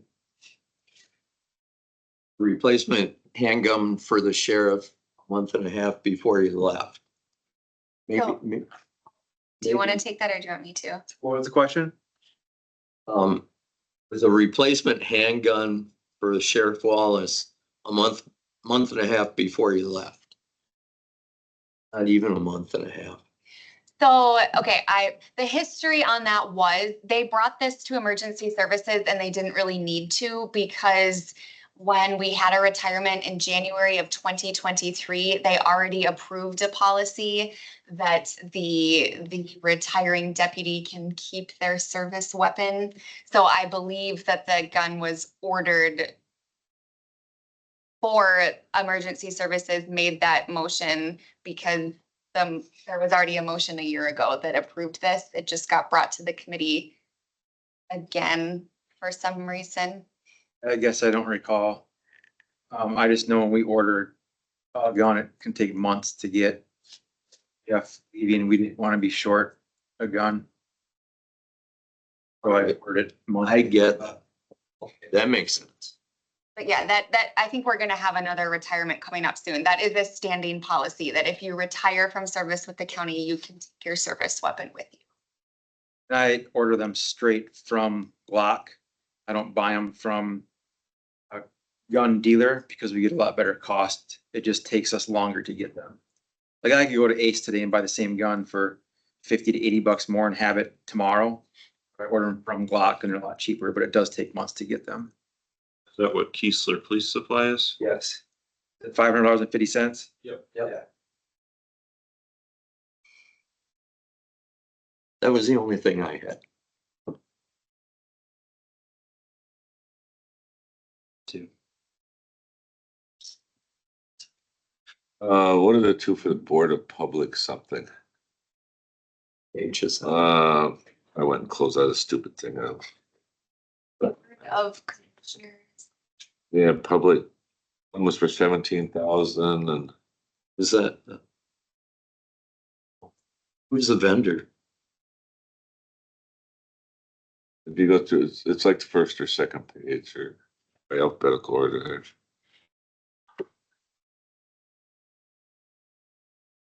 Oh, there it is.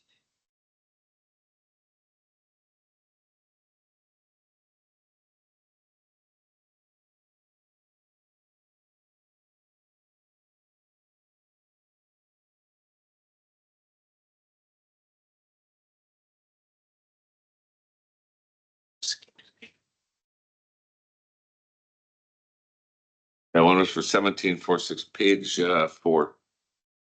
One is principal and one is interest. Debt. Okay. Oh, yeah, I see that. That would make sense.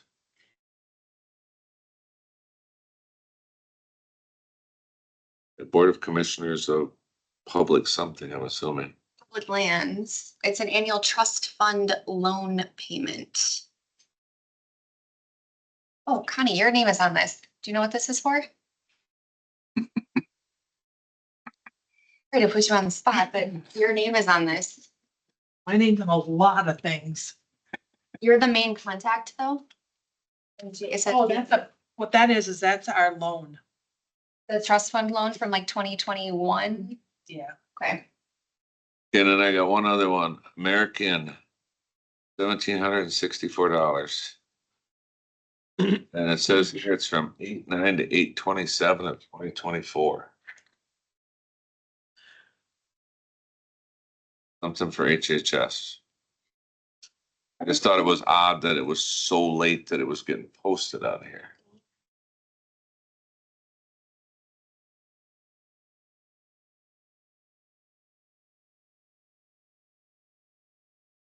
There's a whole bunch of Americans, but then the other ones are listed for other reasons.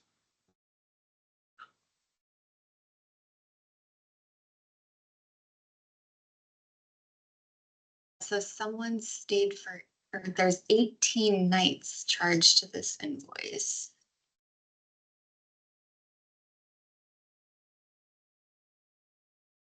I have to ask Ashley Nelson. I just thought it was odd. I've never seen anything like that before. There's some, I think there's some things being redacted from this invoice, so it might be something sensitive. Well, the word safety comes up in it, so my mind's going the same direction. Mhm. But then, I guess the other thing was is it's from August, why is it last year? They're on the site. 3. That was the only one I found when I went through them last night.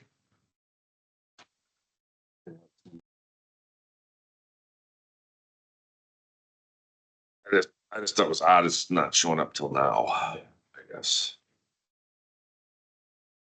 I mean, sometimes that happens, but for a while we were dealing with that kind of nonstop in certain places where things are getting posted really late. And when it's April of 25, I hate to see things come up from August to the year before. Can you check on that? Yeah, I'll check on that because the invoice is saying it was printed in February. Yes, I'll ask for a timeline on that. That's all I got. Anything else? Entertain a motion to approve the invoices. Don't move. I will second. Okay, any further discussion? Hearing none, all in favor of approving the invoices, signify by saying aye. Aye. Opposed? Carried. Okay, back to out of county travel. Register of deeds to Davenport, Iowa.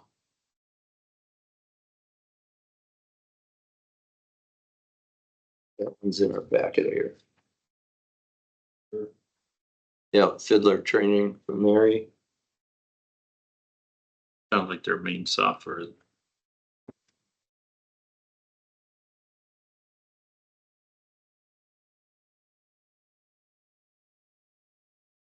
I think she does this every year, if I'm not mistaken. Yeah.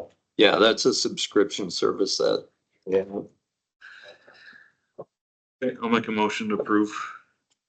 We have a second. I'll second. Any other discussion?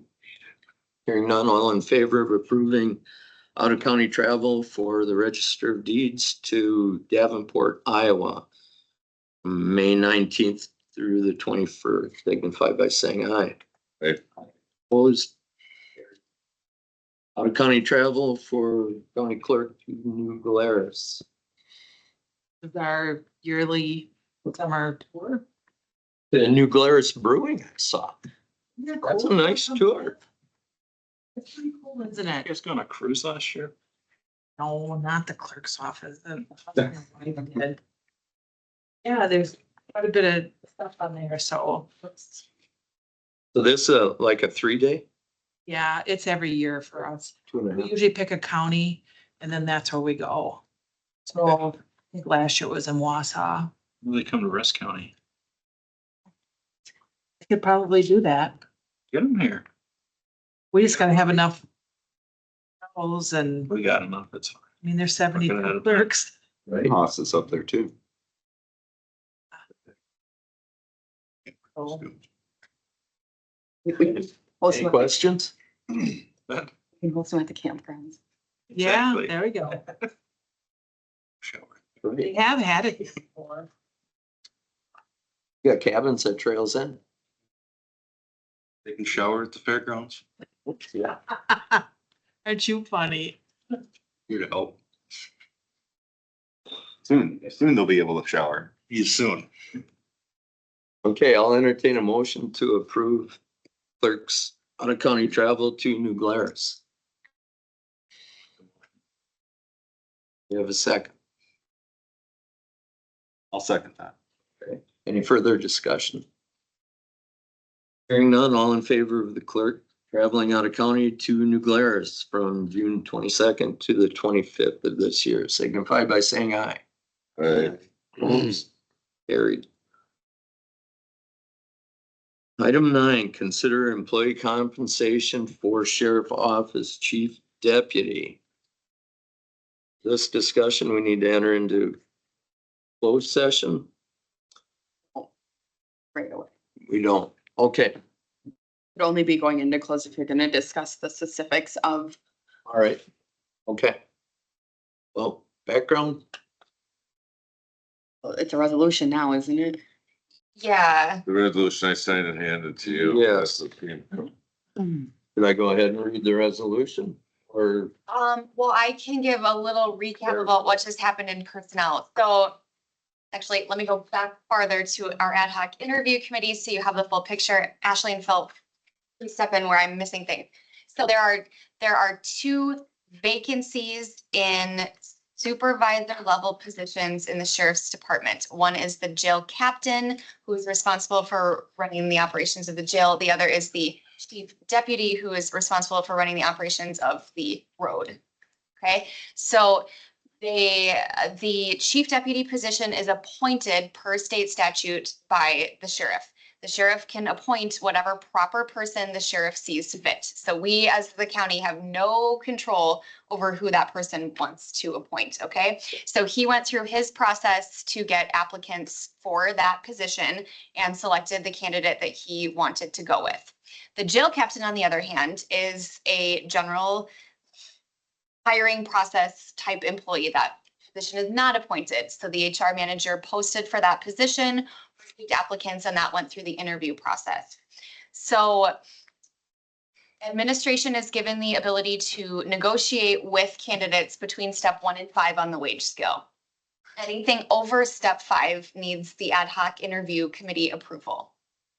Okay, so at that meeting, the ad hoc interview committee did make a motion to place the jail captain at step 11 of grade 16, which is 7. So now, because the sheriff has the statutory right to appoint a chief deputy, the county then needs to decide what they're going to compensate that position at. The chief deputy is a grade 17. And this morning at personnel, the sheriff asked for a step 11 as well for that chief deputy to match what the jail captain is at. However, the personnel committee decided to go with a step 2 for the chief deputy, which is 3494. 94. Okay, so that was the motion that was made. That is the resolution in front of you from the personnel committee. But that's the background of how this topic got here. So because the chief deputy position doesn't go through the ad hoc hiring committee, it then has to go through the normal process for setting a wage, which is the oversight committee, and Mr. Wedwick did refer it, personnel committee, finance, and then officially to the full board, which is why you have a resolution in front of you. And in discussions, I mean, there was an hour-long discussion about this, so it wasn't an easy discussion, which we can rehash some of that, but the conversation that you heard Ashley read off of earlier was the same thing that she talked to the personnel committee about, for the reasonings on why, you know, we don't jump the wages, the same thing that we just talked about with all the finance director position. But the ask from the sheriff was that 11, which would be that 3937. The step 2 is following what we don't have a comp plan because the board, like you said, we brought it to the board 3 times and they did not take any action on it. But behind the scenes, I'm still following the same consistent practices of what would be our comp plan. And so that's why that's where that came from. Because that would state that people who are getting promoted either get a 5% increase or get placed on step 2 of the wage scale in that position if they've been here longer than a year, whichever is greater.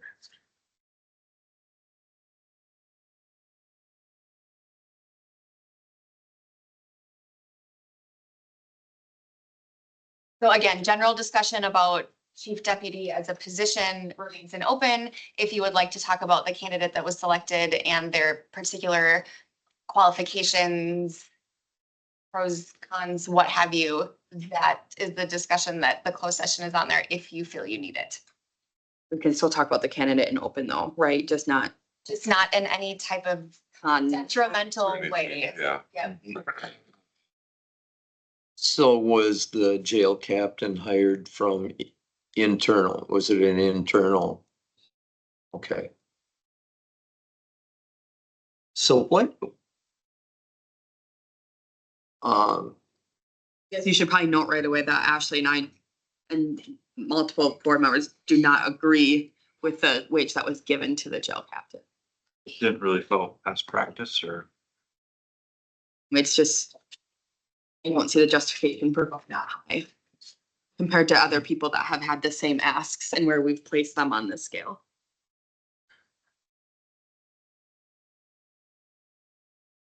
And so that didn't go to personnel, that kind of. That was the oversight committee that did that? Ad hoc interview committee. Ad hoc interview committee. So you get the department head, With much less people and much. less- HR manager, and then a person from personnel.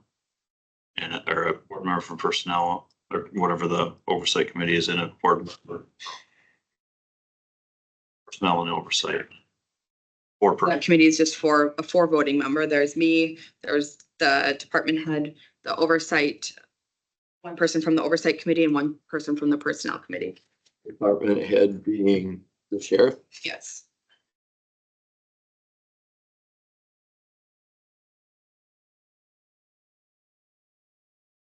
Which kind of brings us back to the discussion we had last week. So guessing jail as well as patrol deputies, like you mentioned, they get overtime, a lot of overtime. Is the captain position salaried or is it salaried? So it's the chief deputy, but one thing you will commonly hear people talk about is you can't go based on overtime. Overtime is not a guarantee. If we happen to say the union contract decided to increase jailer dispatchers at 15%, and all of a sudden, they're making so much money, you're probably not gonna have trouble filling those positions, and then you're probably not gonna have as much overtime. Yes, you're always gonna have overtime, but not to the extent of where they're working, 6 in a row. So that's why just normal practices, you can't base anything based on overtime. Plus, they're also working 70 hours a week to gain that kind of money for, 40, 45 or whatever that may be as a salary. That's a true statement when worker's schedule is 40 hours a week, but law enforcement works similar to what I used to work in the paper mill, where it was a 12-hour shift, and you've got overtime built into that schedule. Am I mistaken with that? Not patrol, Jail is built in. because our jailer dispatchers are combined. If we ever uncombined our jailer dispatchers, our jail would not have automatic overtime because they'd be under the 7K exemption. Okay, so patrol officers, their Under the- regular schedule, when they're not covering for somebody, is what, 36 hours a week, or how does that? So how do they not end up with overtime? The jailer dispatchers or patrol? Patrol. They're under the 7K exemption, which is they're under the 7K exemption according to the Fair Labor Standard Act, which that's not a 40-hour work week position. And they don't get overtime over 40. You compute it off of like 28 days, and it's so many hours. Similar to the medical field, it's only mandatory in a 2-year pay period rather than a 1. 28 days, so a 4-week, yeah. For that. Okay, I get that. And in my time since I've been here, we haven't paid overtime due to that exemption. Okay.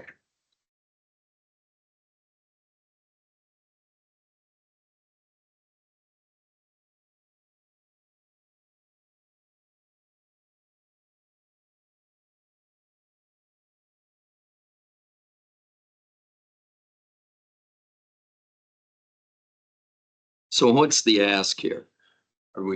Is the ask to go forward with this and try to fill the chief deputy at this wage, or? I would say the ask is still for step 11. I don't think Phil has changed his mind, but I'll let you speak in a minute, but whatever his ask still is, and then that's your recommendation coming from personnel on what they're recommending that person gets. Like Ashley said, you guys could change the resolution, or we could bring both forward. Actually, I don't know how that would, want to explain that. Yeah, so we've done this in the past where personnel and finance have disagreed on what their recommendations are. And what we usually do is we end up putting both resolutions in the packet, but there's only one agenda item. So then we get to a board meeting and we say, who wants to make a motion to bring one of them to the floor?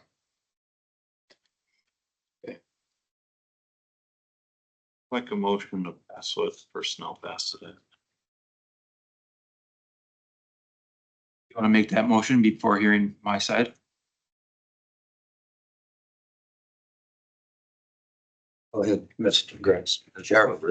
Feels good. Okay. You guys have kept calling me sheriff. Have to have a second for Unless I push the chair, where you can discuss, but there's a motion on the floor. Okay. You're right. You are right. There is a motion on the floor. Is there a second for that motion? I'll second the motion. Okay, Now you can. go ahead, Phil. I worry, and it's a very real worry, that I will be in the same position as the finance department. We are not going to fill that chief deputy position if you want to pay that person what finance is recommended to pay them. I understand you can't take overtime into consideration. The person that has been selected to take that position, what was the rate? 3494 is the proposed rate. 3494? 72,000, 73. Okay. So 73,000, that'd be a $13,000 to $14,000 a year pay cut for that person. He cannot do that. Is he afforded overtime? Yeah, he is. But he knows how much he has to work in overtime a year to be able to pay his bills. Can't afford a $13,000 to $14,000 a year pay cut. Let's say it passes to start that person at $72,000 or $73,000. Okay, right now, I'm still making chief deputy wage. I make $77,000 a year. You want to? You don't make chief deputy wages. I have not received a check that tells me I have, that I don't. April 2nd. I know, but I'm just saying, like, I'm still, my last paycheck shows I'm still making my chief deputy wage. And I was supposed to make $77,000 this year. Iron County, who has 6,000 people in their county, chief deputy makes 80,100. Pepin County, they have 7,000 people in their county. That chief deputy makes 82,600. Buffalo County has 13,000 people in their county. That chief deputy makes $89,000. Bayfield County has 15,000 people. That chief deputy makes $92,000 a year. And we want our chief deputy to make $72,000. Which is more than $10,000 less than chief deputies in counties with much greater, lesser population than we have. I asked for step 11 because I know the judge, a new judicial assistant, judge knew that person's worth and asked for that person to be placed step 11. And in January 28th, it was approved for that person to be placed at step 11. The jail captain, I asked for that person to be placed at step 11 because I know that's what that person's worth. So just to interrupt for a moment, I know the case of the judge and that individual was a wash as far as the person who had vacated the position and the new person going in at that rate. It wasn't, so are you at step 11? Were you at step 11 as a chief deputy? I've never been on the wage scale. Took the wage he was making and put that on our wage scale. Not step 11. It would have been between step 6 and 7. Okay. I understand what the county's trying to do. Not ignorant enough to just look at my department or our department. I understand that the county has an issue countywide. One of the reasons why I really wanted these two internal candidates for these two positions is because I know they will help our department create more revenue in places we've never created it before. That's a problem that we have. Departments not doing their share help the county fix the overall budget deficit. My worry is we can't do that to the best of our abilities if we don't have the people in place to carry it out. I can't keep doing 2 or 3 people's jobs, admin jobs. I can't. I know that the person who I tentatively appointed is not going to take that position for a $10,000 to $15,000 a year paycheck. Would they take it at step 11? Yes. Yeah. I think, and to be completely honest, I think I could probably talk that person in to accepting that appointment if that person was making what I was making at step 5 or 6. But I know for a fact if they're going to make the wage at step 2, they're not going to accept that position, and we don't have any other qualified. To Tom's point in finance, do they meet the qualifications on the job description? Yes, they do. But I've worked with all 3 of these people for over 10 years, and I know who will succeed in that position and who won't. So I'm stuck. Like, I'm in a bad place right now. Do I expect them to be the highest paid chief deputy at counties 15,000 people or less? Absolutely not.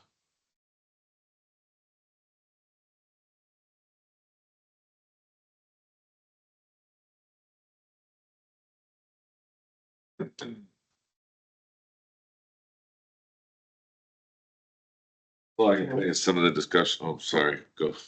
You can call whoever you want. Just a thought, so. I guess, I suppose it would be unfair to ask somebody to make. Thousands of dollars less if they accepted this position, so. Possibility is maybe actually, put this on the list for the headhunter as well. And find a qualified person that would work at this wage that we're suggesting. I don't know that that's gonna help us much.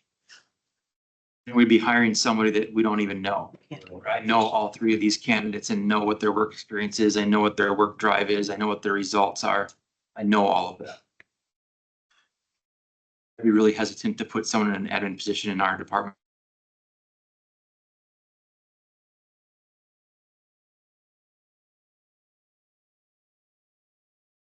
Compensation. We can't hire a consulting firm to do this job. They don't have chief deputy consultant for.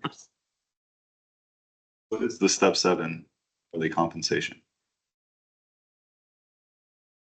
Well, step 3740.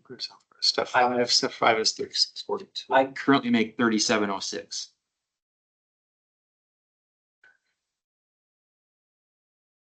$36.90. And I think what they brought in personnel, so was the chief deputy for many years to get up to that wage. I was never on the step. I was never on the Carlson Devon wage scale. Mr.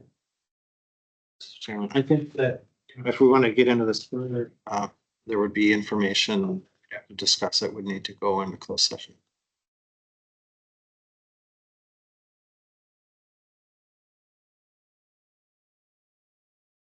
I'll entertain that motion if the committee feels we need to. A motion currently on the floor. Can we table that motion until we come out of closed session? Question, boy, let me tell you. Oh, gosh, that is a question I don't know the answer. I don't. Okay. Rich. Mhm. I'm gonna say, he's gonna say, but I could be very.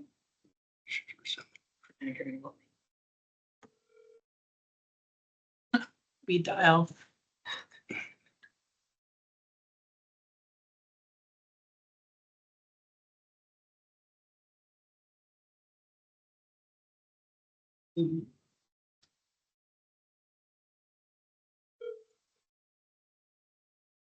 Litigating.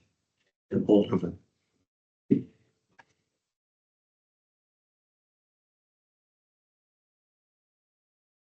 Wait.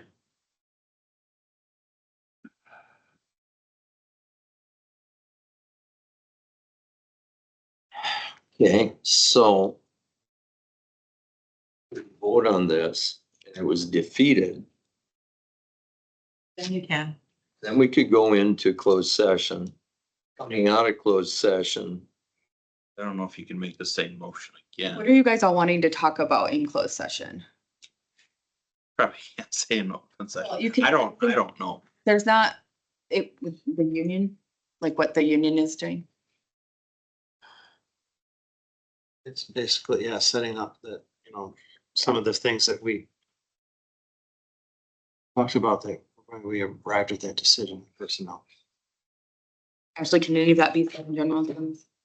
Looking at Robert's rules, what was the question? Can any of that be said in general terms about how this may or may not affect a union contract? I don't really see how that hampers our ability to bargain because this is all in open session. And even, I mean, the wage you're recommending is a resolution going forward. That's an open session. The deputies are all aware of what's going on. I think the concern he has, which we've heard before, can be said in open session. The concern about, does this take away leverage? Yes. Yeah, because I think. Yeah, The concern they're that would- fully aware of this wage, rate.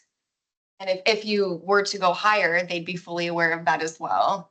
So the concern is, and Tracks. somebody tell me to be quiet really quick if I need to be, but the concern is that depending on what you guys do here, we are not settled with any of our union contracts with our patrol deputies, our investigators, our dispatchers, we're not settled. So what kind of precedence does or doesn't it set based on the wages that the increases that we give, which Ashley's saying that wouldn't need to go into close to discuss that because this will be public, because this is gonna be a resolution that goes to the board anyway. So, but that's where Tom's point kind of was, is we are not settled with our union. We're not contract. settled, well, specifically with the jailers, we have a tentative agreement with them. And my concern would be that if they actually saw what we're gonna be giving, offering the chief, or the, jail captain, Well, that is already public. they might say, hey, well, we need to go back to the board then. Talk about it for the jailers. Like if That's we already started done, at that's a pretty public, so. Higher step, if we started at step 11. And correct me if I'm wrong, I'm not asking for a position wage increase. I'm asking this committee to approve the new chief deputy make what the old chief deputy was making. That's not a wage increase for the position.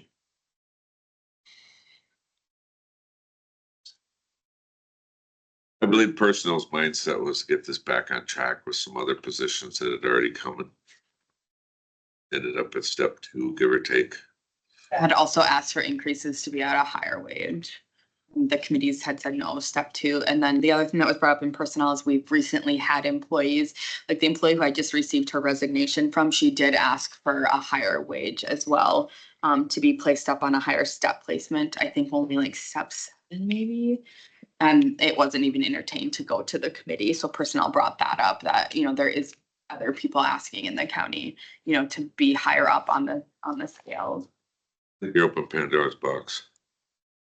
Until you fix the root of the problem.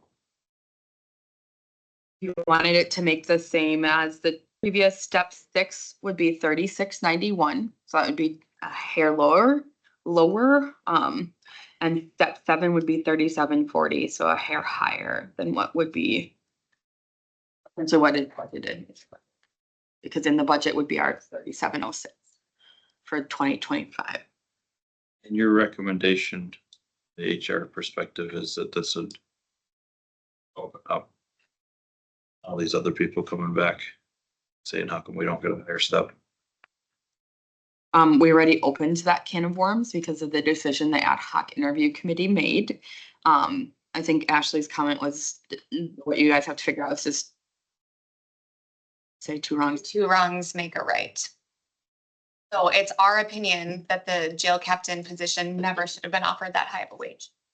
But now you are in a conundrum because the chief deputy oversees the jail captain. So are you going to pay that position less than you're paying the jail captain? So do you make sure you do 2 wrongs? Oversees. I wasn't aware of that hierarchy. Yeah, so it's sheriff and then chief deputy then oversees jail captain and. I thought it was, okay. And I didn't know that the hiring committee could go above step 5 without board approval. And I guess I got schooled this week too. Yeah, that surprised me as well.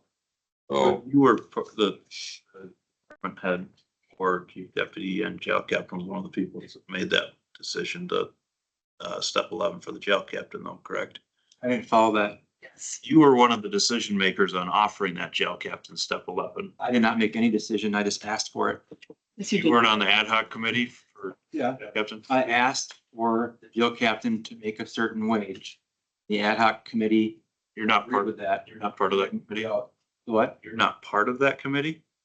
I thought the You were a department- voting member, that's You what were a you voting member of that committee. Yes. You could have voted no. Oh, yeah, I could have voted. No, why would I do that? To fight for my people. Right, but if the chief deputy makes less because of what your decision was in another meeting, that's not your fault. But if I was in charge of making the decision now, the chief deputy wouldn't make less than the jail captain. Because I know if we don't set the wage at a certain spot, we won't have a chief deputy. the other problem we discussed in personnel was these 2 positions, correct me from $18,000 increase when 100. Our Yeah, okay. Well, you guys, and 100,000 last year for wage increases. so or- we proposed or finance proposed to the board essentially a $200,000 wage increase for all of our staff that aren't unionized, that aren't in our ambulance, and aren't in our medical examiner. 147 of them. 147 employees. You said no to a wage increase for them. The average wage increase would have been about $1,300. And with these two positions, if you put them both on step 11, you're giving approximately $19,000 to two different positions, which was 10% of what you said no to for 147 employees. That's why none of our employees got wage increases this year. You see the predicament? Yeah, so it's a very hard discussion to Not have. that he doesn't deserve it and that we don't want to give that wage. It's Ashley and I's job is to look at the bigger picture of. We have to look out for all of our staff members, unfortunately, and that's why we are saying what we're saying. And I hear this perspective. And in my mind right now, what I'm thinking about is there's something out in the business world called the death spiral, right? And the death spiral is where you underpay people, right? Systemically underpay people, they underperform, profit less, and then your business continues to underpay and profit less. And from my perspective, what I'm trying to do is figure out in my head, how do we start putting in some blockers to that spiral continuing to happen? And I lean towards moving towards the step 7 recommendation, because what that will do is we start to set the higher wages even without following the actual Carlson Dutton plan. Dutton. But it's a step in the right direction, the way that I'm seeing it, because when we go to move then into some kind of a larger plan, there are some employees where we know we've approved some higher wages ahead of some kind of, they'll still be there. So then do you? You're gonna rent- So because that's what has happened in the past. I'm just saying is that we've done these one-offs and then when we go to move the whole scale, they still get moved and then they're all the way up the top of the scale being red circled and then. You can't red circle. I mean, you have to make that decision at that time. That's what I'm asking. Like, so do you say like, okay, we'll give you this now, but if we move everybody 5 steps next year, we're not gonna give you that because we went ahead and did this, because otherwise they're getting double. And I Right. don't think the county's ever done that. That would be double dipping. So in my opinion, I wouldn't want to raise them with the rest of the county. It would be bringing the rest of the employees in line with the actions that we would set now. And again, based on what I'm hearing, we have some qualified candidates that our chief can recommend, and they may be worth the full value that we recommend. Step 2. The step 2 amount of money. Sense? So step 7, I heard you say that is 3740, just so you got the number. Yeah, and I just picked that. If you guys are more comfortable with step 6 or the step 11, The 3740 would put it above the jail captain. Sense, but it wouldn't go above the jail captain. I like step 7.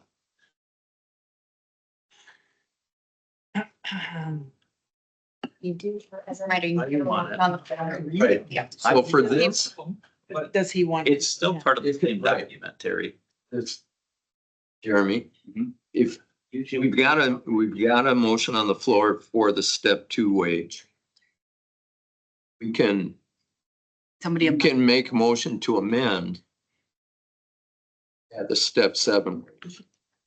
That motion is passed. Then it's implemented into, and we revote on the original resolution with step 7 inserted into that wording. Make a motion to amend the resolution to to affect the step 7 pay scale instead of the step. In your amendment, is there part of that saying that they won't get the raise with the rest? Like if everybody goes up 5 steps, that they're staying up at 7 until the next 5 years catches up with them? Is Or the the next 5 the steps? jail captain also subject to that red circle? We can't do anything about that here. We can't do anything about it here, but it would be the same way. So I don't know that you really want to put that in the motion. That's more of a, my suggestion is that's more of a policy Yeah. that the personnel committee should probably take on.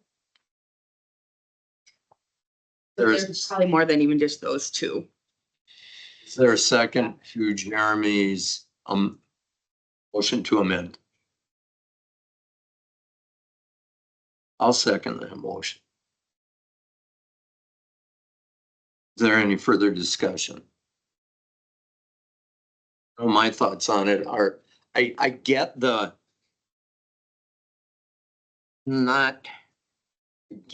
we're piecemealing when we do this. But I also get that it's really not a ding to our budget. I mean, because we're having to. It will be. I think you're opening up Pandora's box here.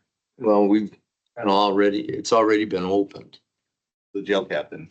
The jail captain opened it. Well, that was one The instance. position in clerk of court opened it. But until we fix the whole problem, I think we're gonna be in this fix every single time. And I said this in 8:32. That meeting. I want to put the right people in the right spots, help the county as a whole. Now, am I gonna tell you that we're gonna make $100,000 in new revenue? I can't say that. Are we going to make revenue in our department where we've never made it before? Yes. Curiosity, what is the chief deputy, a new one? Or would they make extra revenue that, sorry, make chief deputy position? So without those three admin positions, jail captain, chief deputy, and sheriff, without having all of those filled, I can't concentrate my efforts on making that new revenue. I have to concentrate my efforts on all the committee, county board meetings, on policy, and also at the same time supervising the road and investigations.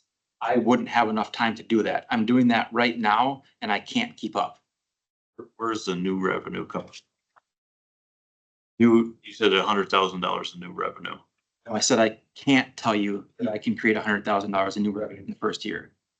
But I can create new revenue where we have not created it before. Where are you looking for that? These are actually ideas that Pat and Tom came up with, not me.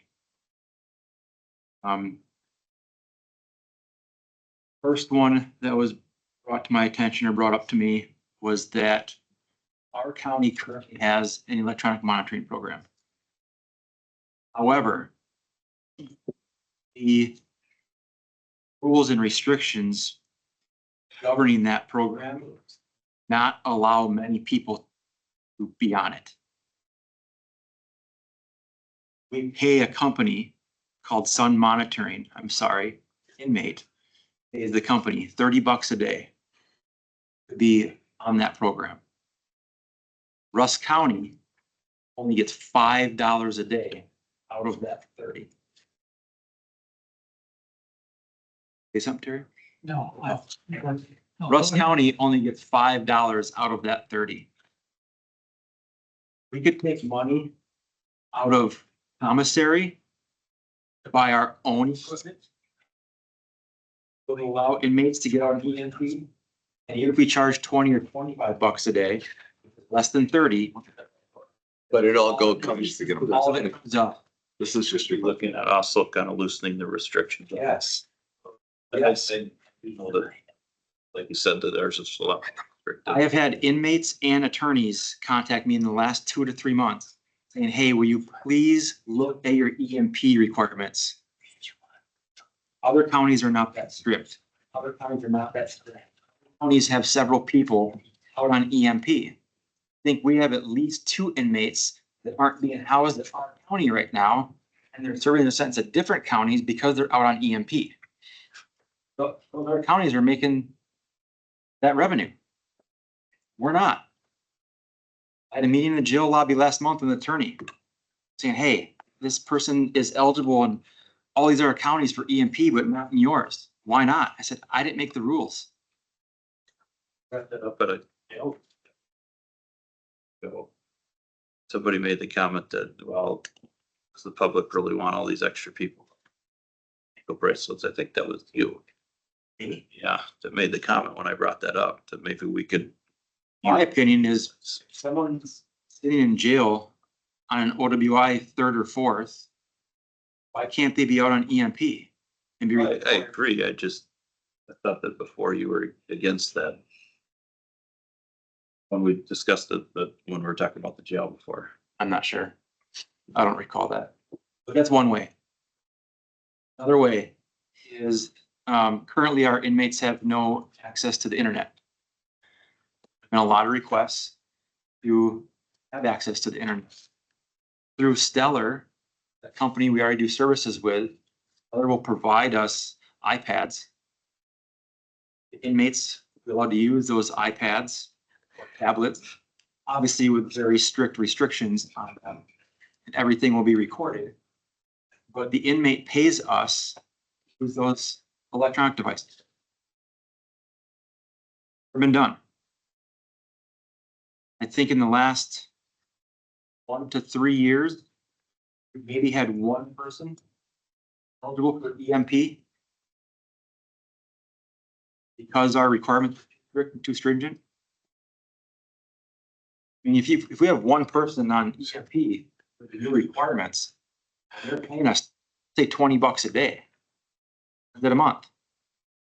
Not to mention the savings that goes along with that. In addition to, you're not paying for meals for that. Meals, doctors, transports, all that. Grand scheme of things, that's thousands and thousands and thousands of dollars, possibly for one inmate.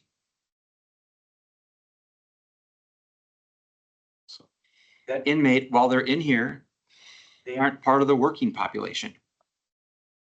Are there inmates that don't deserve to be out of jail? Absolutely. Absolutely, unequivocally, there are people that are in that jail that absolutely do not be allowed to get out. But there are other inmates that are on that border that can be productive members of society and on that EMP program. Plus then they potentially lose their job by going to jail, so that getting a job when you come out becomes harder. If you can keep employment through the process. You know, work release programs. Why don't we have that? Why don't we have a work release program? Why don't we have inmates that qualify, able to get out of jail to go pick up garbage on 4 miles of the section of Highway 8? To do that. Pay us to get out of jail. It's a work release program. Yes, you qualify, but it's gonna cost you $10 a day. You violate the rules one time, it's gone. Do we have to supervise them the whole time they're out there? No, we don't. We don't supervise people on EMP. We don't supervise people on Huber. There would be checks, there'd be random checks to hold them accountable. Those are all ways that we can. You have to give them some type of a bracelet or something to track them picking up, because otherwise, don't you worry about like a run risk there? Well, you could have a run risk on EMP too. They cut the bracelet off. Take off. You could have a run risk on Huber. They say they're going to the work and they don't. But then we go find that person, put them back in jail, charge them with an additional criminal charge and take that away. I suppose. So there's a lot of different things that we can do as a department to help with the financial crisis that this county currently is in, but we can't do that without certain people in certain places doing their certain jobs. Thing I really don't like about this is the hiring committee went way over bounds on this one position, and now we're being forced to fix the second one because what happened there. That was a really poor decision in my mind. And now everybody's feeling guilty here now that we have to get the chief deputy up above. I mean, we met for an hour in personnel. And we hashed it out pretty heavily, and we just felt that it was needed to stay in line with some of these other positions. You've got other people that were just moved up in the last, what, 2-3 weeks, Ashley? What? That were just as well, people that were just moved up in the last couple, 3 weeks through. Yeah, Now, well, last month. everybody's can't come in and tell you. So nothing against Mr. Grassman. This is nothing personal. I think employees are probably very well qualified. But if we're gonna do this every time because one department head comes in here and makes a better argument than the other one, their employee, what's the point of having the Carlson Denton? What's the point of having all this stuff in place? I never knew that the hiring committee had the power to go to step 11. That one, when I heard about it, I'll be honest with you, that one fried me. That was way over bounds. But now we're being forced to throw stitches in. Everyone agreed in that ad hoc hiring committee, by the way. You got a roll call. And maybe this board needs to look at that hiring committee.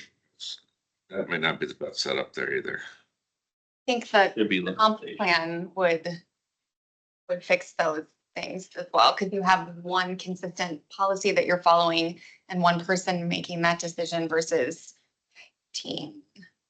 Mhm. The mood of the board on that day, right? Well, and depending on, like Brian said, every 2 years, the regime changes. So one regime may be very conservative on spending and one might be very liberal on spending. And then depending on when you get hired, luck of the draw, you're either making a lot or nothing. And also it depends a lot on the department head too. So this is, again, nothing personal either, but some department heads are more apt to be like, okay, I understand that, like I will back off. Or other ones are like, no, I'm all the way to home plate for my employees, which I can appreciate that too, and so it depends on, that makes a big difference too. Well, it's a department head's job to go to bat for their employee. Bottom line, department head's job to go to bat for their department. That's why we want to have those people in place so that we can feel good about it after we make decisions so their job is to come in and Sheriff Grassman, it's his job to come here and go to bat for this and to give us reasoning.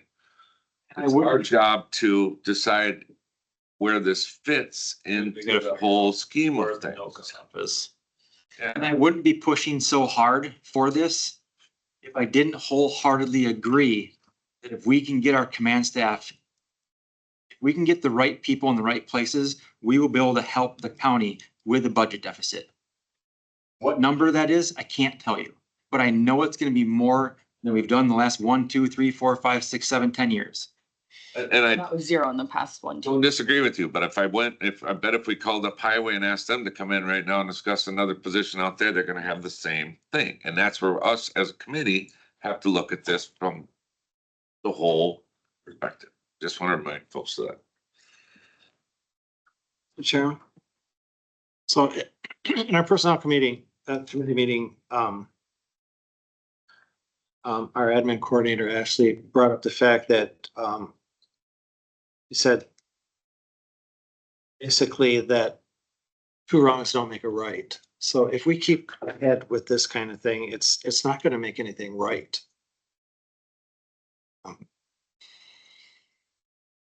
Well, and it's unfortunate because the board as a whole decided to kick the compensation plan down the road, which we wouldn't even be here if they had went over that and approved it.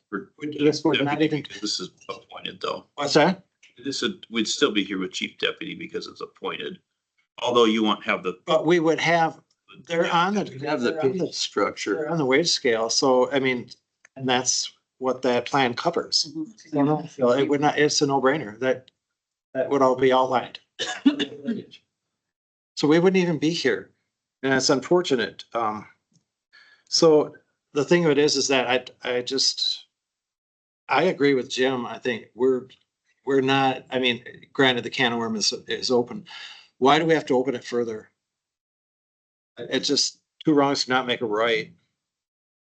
I think, we got to start sticking to our guns here and saying, hey, this is what we have done for the majority, and it should continue that way. And then we need to definitely, I know Ashley is bring back up one part of that resolution at the May meeting that will address this particular situation. And hopefully if it passes, and we would not, have this discussion again, because it would cover that situation. And I'm not disagreeing with any of the points any of you have made today. I'm not, I can't, like, I honestly, I can't reasonably disagree with what you guys have said today in both committees. But like I said, I'm worried. I'm very worried that I won't be able to fill pivotal position in my department. Is there anybody else that would take it for step two? I don't know that. I can just tell you of the 3 letters of interest that I got, there was only 1 that was qualified. I wouldn't put the other 2 in that position. In other words, there's nobody else that you would appoint, and this is different, where it's an appointed position, so you get to pick them. I would not put the other 2 in that position. Would I? Yep. But it would not be a wise decision. And somebody put you in that position once upon a time. They really messed up. I agree with you, Supervisor Kudo, that if we continue to Band-Aid this scenario, wrongs don't make it right, we're still not making it right. Have we discussed what steps would need to take to repair the wage scale or to move forward on fixing that? So full disclosure, Ashley and I will be presenting to the Personnel Committee in May with an overview of where we're sitting right now with our wages to comparables and what our recommendation is moving forward to try to right the ship. We understand that we can't give everyone a 20% pay increase in 1 year. We know that, but we do have recommendations for how to try to fix it.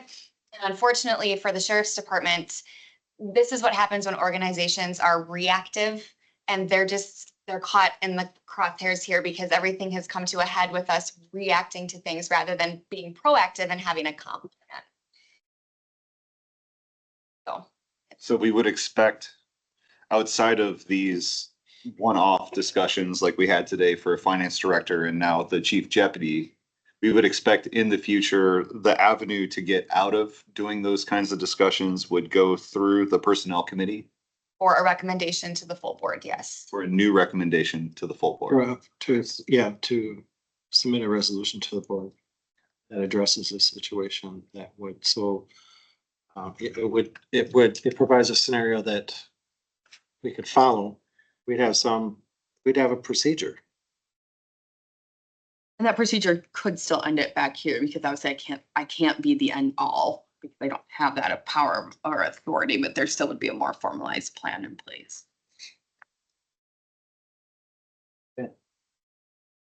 Any other thoughts regarding the motion to amend? What's the motion to amend to what step? 7, which is 3740. We vote that down, then it goes back. Step two. Yes.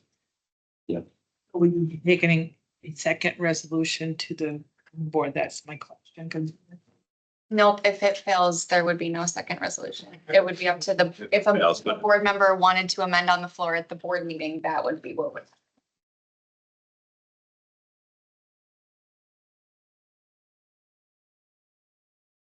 Oh, there's a motion and a second to amend the recommendation to set compensation for the chief deputy to step 7, which is 3740 per hour. Pardon? Let's do a roll call on that. That's fine. It's fine. Okay. Roll call vote. So. Vincent, Yay. Meyer, No.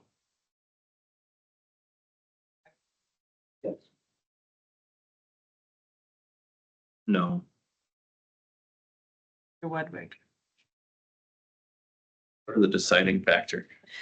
Well, I knew there. Gosh, you should have called on me first. At this Why point, don't we're you just tell gonna me? say Terry made the decision, whatever. Yeah. Terry made the decision. Terry, it was on Terry.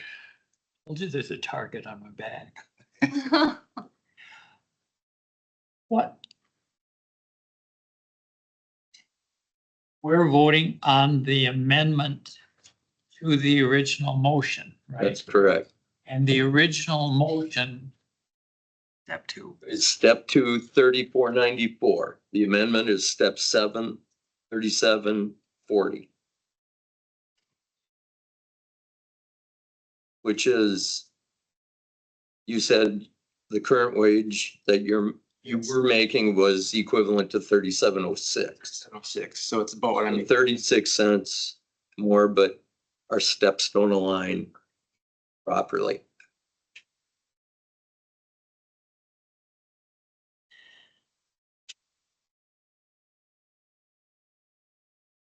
Yes, I'll vote yes. Okay. To print you guys another different resolution. That still has to pass, right? Because that's just the amendment. That's just the amendment, but it brings it to the new, I can read it off. The actual I motion. just need a line scratch through the one, right? Now you got, No. Oh, don't change that one. Okay. Nope, sorry. Yep, don't change that one. so now you have to go to Through.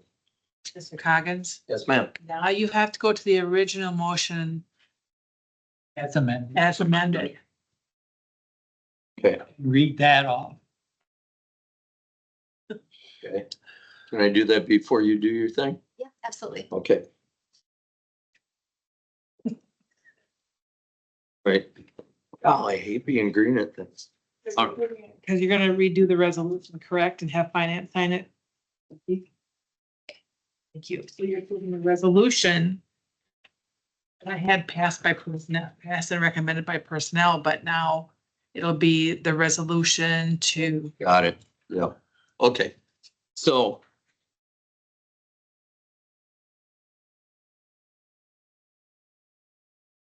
All in favor Roll of call, please. What is the amended resolution? the amended resolution?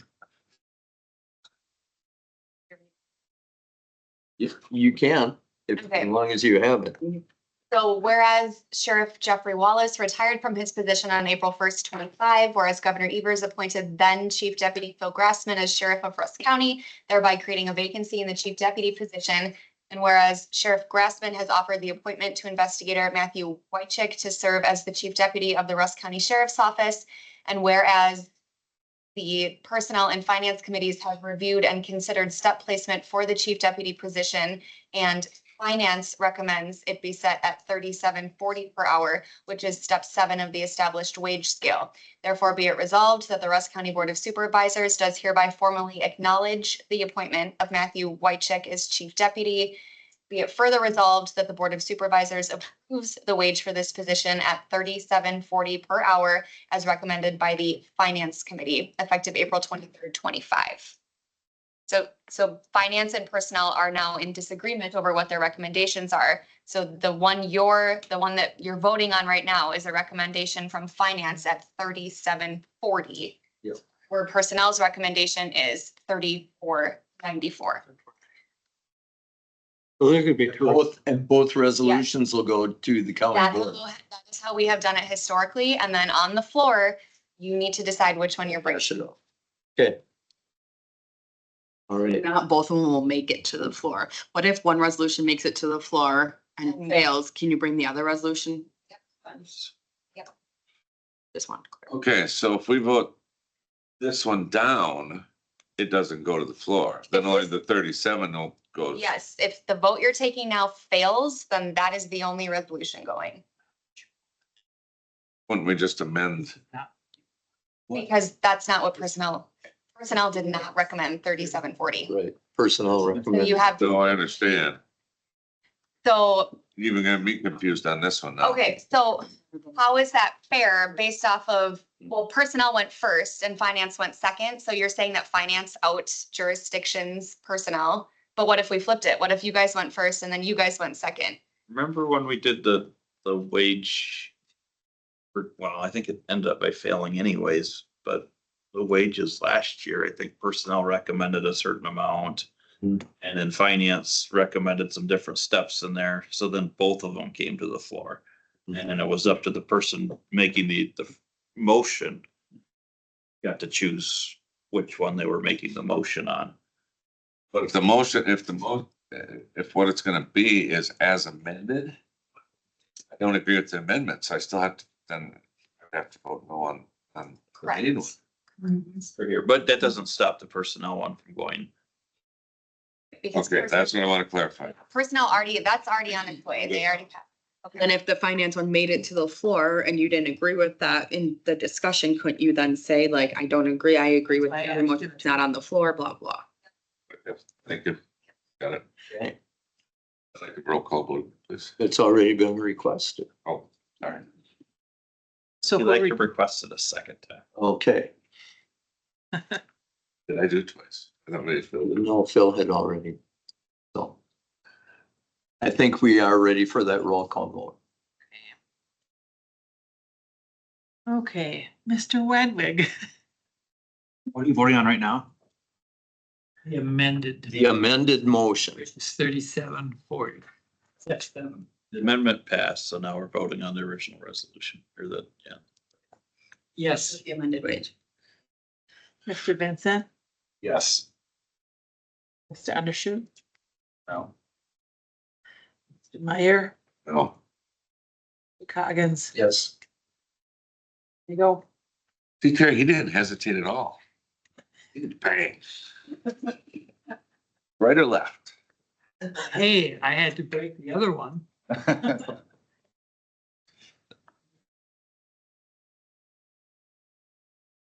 Okay.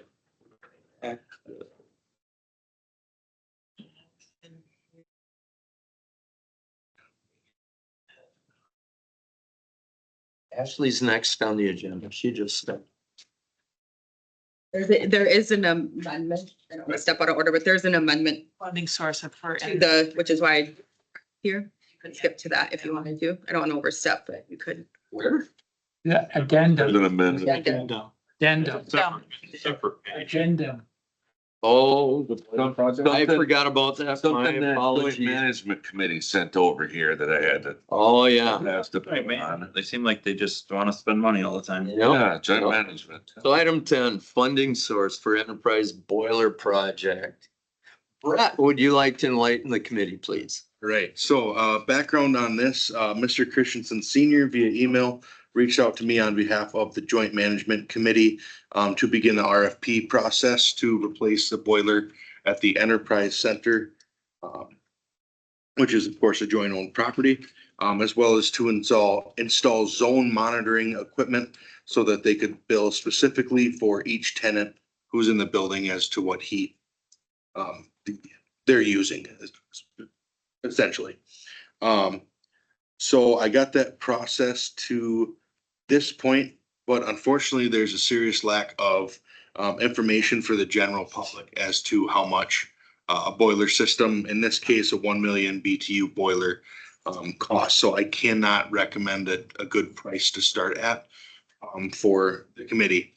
I was finding boilers anywhere from $40,000 to $70,000. And I'm not an expert to be able to say exactly what we need. So when I presented that information to the Joint Management Committee, Mr.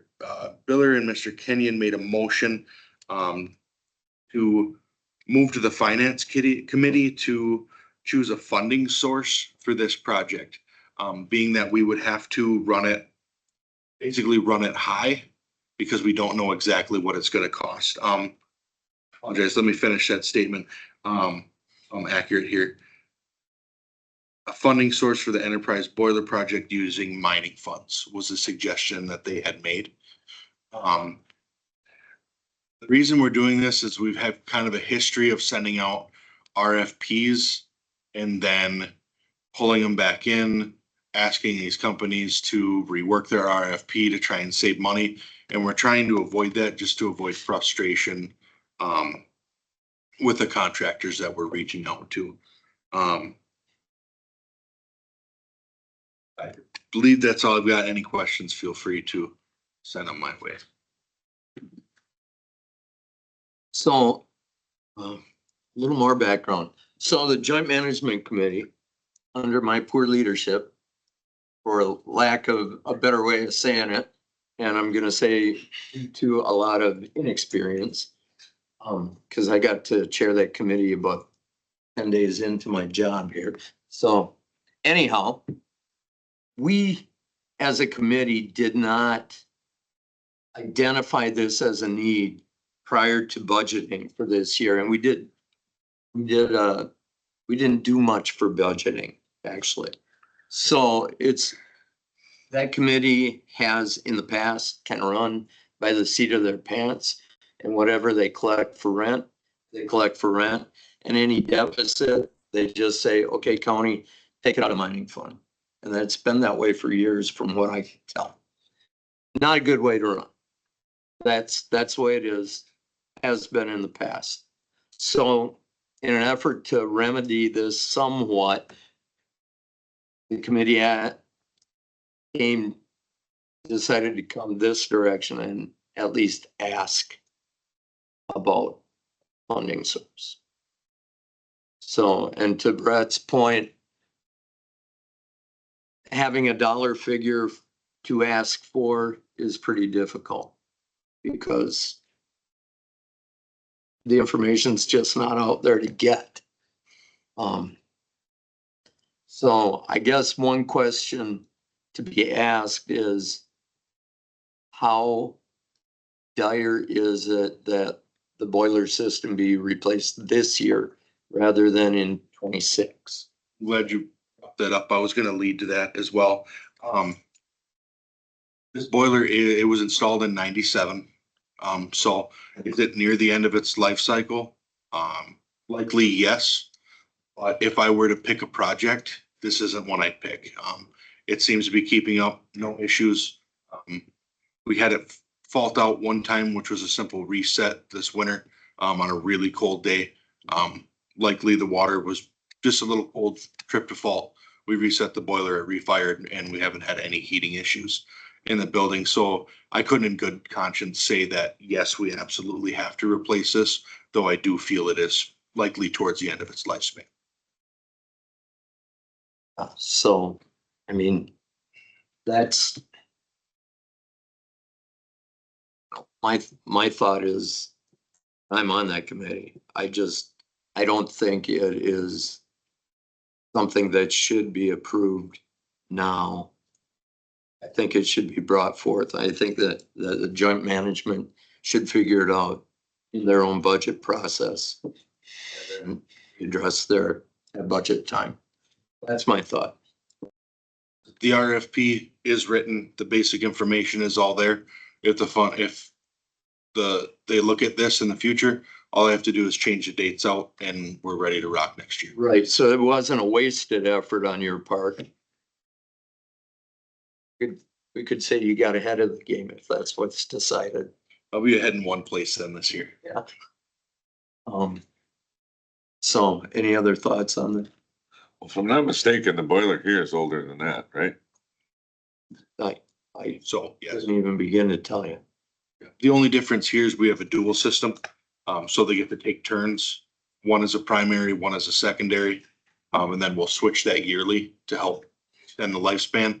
Over there, it is a single unit, what they call a multi-stage unit, that runs that building by itself. So all the pumps there's one internal pump. Otherwise, all the pumps are external. So all that unit is relied to do is create that flame and heat the water. The external pumps do the job. And the pump, it's not the pumps that are in bad shape. Those we do our daily checks. Unfortunately, when a pump goes out, it goes out. Yeah. But that's why we're there every morning to look for it. And like I said, we have had very few issues with that building this year in that aspect. So if I'm kind of understanding this right, there's just kind of like and correct me if I'm wrong, but hey, we should do that boiler over there. I know it's not in the budget, but let's just ask if we can get some money from somewhere and just do it anyhow. We don't want to put it in the budget for 26.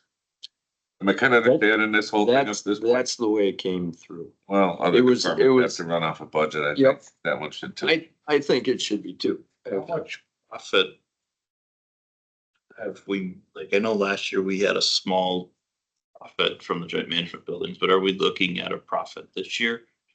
You had a nice graph and all of that in our packet. Yes, I would say Check that's your part of my, emails, that's Ms. part of my Turner. admin report. I would say that's incredibly difficult to predict, especially considering the age of some of these buildings. That's very difficult to predict. Yep. We don't predict like a huge surplus of Oh, surplus? No. We don't, Deficit, we don't, more we don't likely. predict a huge, net income. It's probably gonna be a negative. It would either be well, Or it'll be in very, the black, very- but No, it is in the black, and I think if, yeah, it's in the black. yeah. These are trending in great now. And actually, I mean, going forward with that, with the new infill building that the city funded, that becomes a joint managed, jointly owned, that whole building, with Indec taking possession of that and then being at full rent beginning of January. That's, Full rent this January, they will be this coming. so they currently rent a building from the city. On The old screen plant, the old Weather Shield screen plant, the city owned, they're selling to Henry. Which means that Indec, who is using that for warehouse space, will be displaced. That is why the city went ahead and borrowed to fund an infill to connect the two buildings at on Jez and Doughty. That'll be one big warehouse. Indec will rent that. And it'll be, that will definitely be a good thing. It'll be a moneymaker for the joint Good. properties. So at this time, we should probably take action on this one. Like, if nobody makes a motion. Yeah. Then it just dies, lack of emotion. So we can move on to the next item if. Unless you're making a motion, we're moving on. Hey, I think Terry wants to. Move on. That's not an actionable item. I'll just do that. And on to the next item. Which is our administrative coordinator's report. Okay, so an update from the Personnel Committee. At their last meeting, they did approve requests to fill for 2 highway workers, a children and family social worker, a breastfeeding peer counselor, and a narcotics investigator. They also approved placing the chief deputy sheriff on the wage scale, and there are no new updates on union negotiations at this point. Coming out of joint management, the Enterprise Center boiler discussion, a short-term lease was approved in the Fritz building for $1,715 for April and May.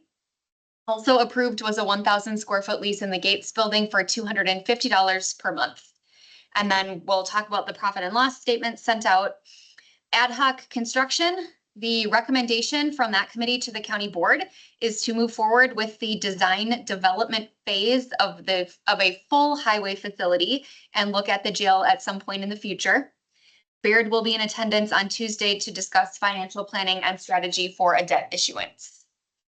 On the hospital site, the county board will consider on Tuesday an offer to purchase the parcel on the southeast corner of College Ave and Port Arthur Road by Flambeau River Outfitters. So that's in your board packet, so you'll have time to consider that. And then the last part of my report is on the budget. Year-to-date amendments and transfers are listed with the 2 outstanding for RCTC, which you guys approved those resolutions today and will be considered by the board on Tuesday. So I attached a little statement of explanation. This is something new that I'm trying. I want feedback, kind of explaining what each document is that I put in my report. So there's 3 documents. Of note, the profit and loss statements contain only revenues and expenses that have booked as of March 31st. So there might be some utility invoices that came through or rent checks might have come through that aren't reflected, but we have to have a cutoff date somewhere. So the P&L for joint management, industrial buildings only. So this does not include library and this does not include the visitor center. This is a profit and loss statement for the industrial buildings jointly owned with the city of Ladysmith. The Forest Industrial Park buildings are currently vacant due to the infill expansion project, which is adding an additional 20,000 square feet to the current buildings. Forest 1 is showing a loss due to repairs and utilities, and Brett already left, otherwise he could talk a little bit more about some of those repairs due to some water damage. The city of Ladysmith is currently reimbursing the county for utilities on a quarterly basis until the new tenant moves in. I have not invoiced them yet for Q1 of 24 or 25 because those are still kind of coming in.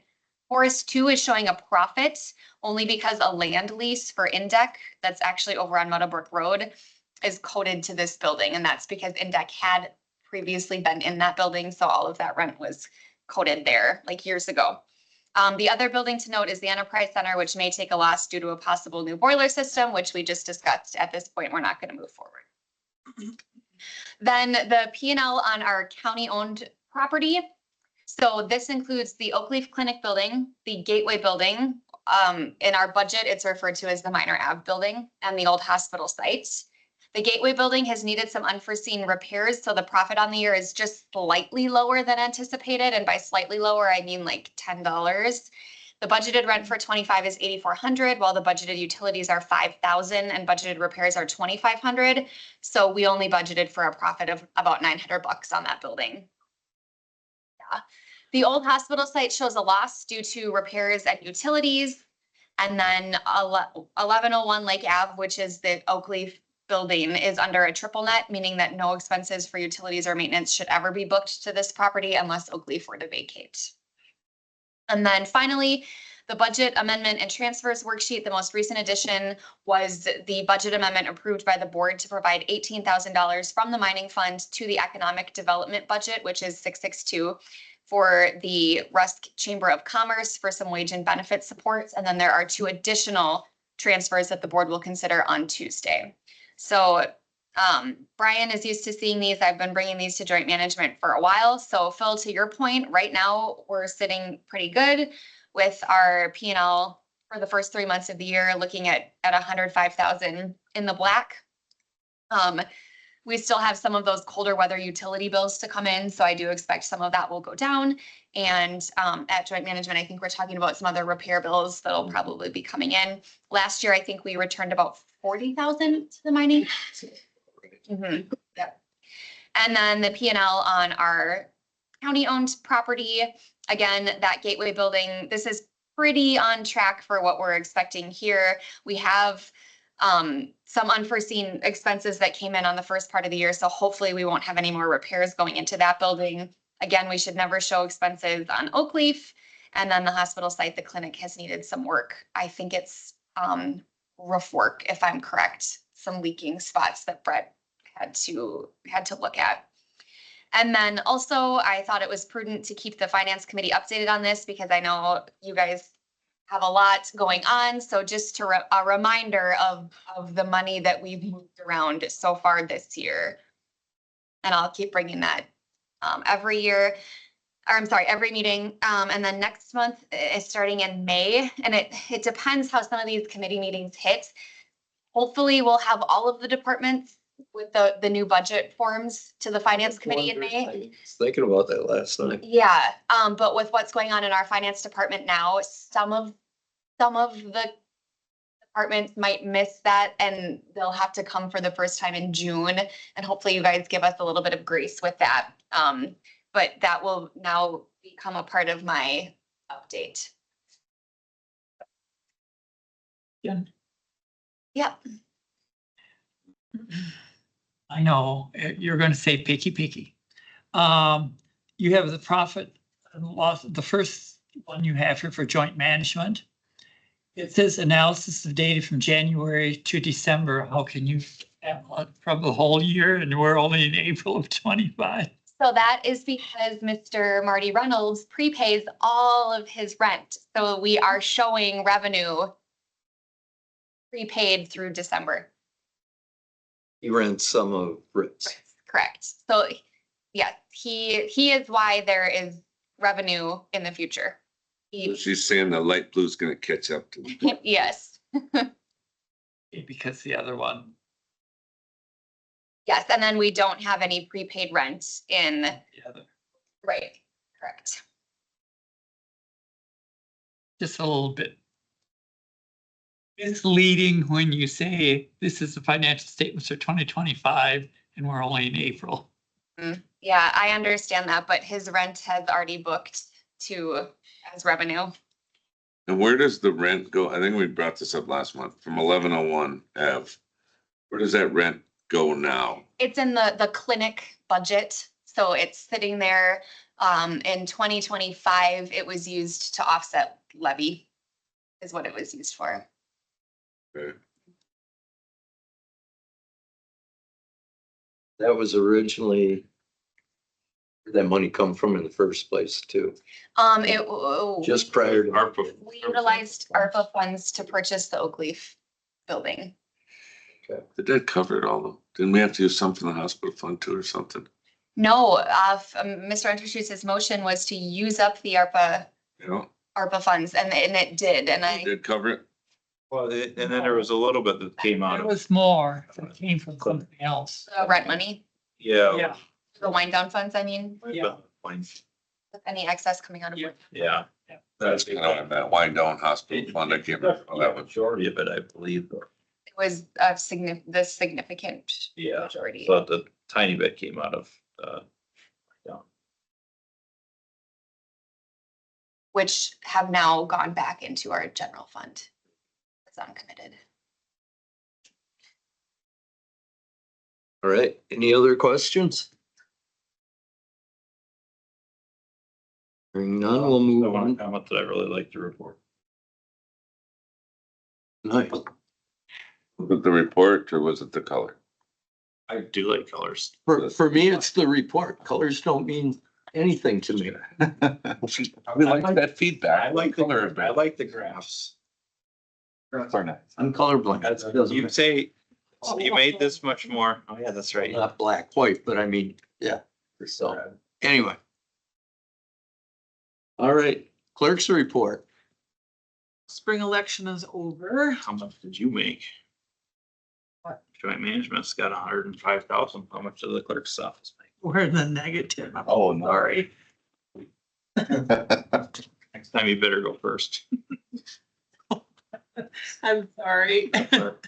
I'm just asking. So we are about ready to close out the state report, which we report with 32 municipalities. There's 33, but Ladysmith does their own. So we're getting close to closing out. There was probably about 4,300 voters. So we have to put it all in there. We are updating the directory as well as online. We're trying to get that step did. Had about 9 marriage license now. The fine for dogs now is an additional $5. I don't have a whole lot more to say. We're just, the elections keep us. There's any more elections this year. There's not. So now we'll clean out the vault and take stuff downstairs and get ready for another 2 years. That's what we typically do. We have to inventory. So the minutes, the agenda, stuff like that. So we inventory all of that. Keep it in line downstairs, so. That's. Okay. All right, and finance director. All right. We have in your packet the collections on back taxes and tax deed taken. We have the first 3 months collected for 2025. You can see there January is at 34,000, February at 31,000, March at 21,000. And if you compare to 2024, it is trending lower collections to date. And I do not have historical knowledge of why that would be, but it is trending down. And then the next page in your packet is the sales tax recap. And we have, it's 2 months lag, so we only have January, and we're at 90,000 for January for total collection, and that is down 5% from 2024. But it is up compared to fiscal year 22 and fiscal year 23. So any questions?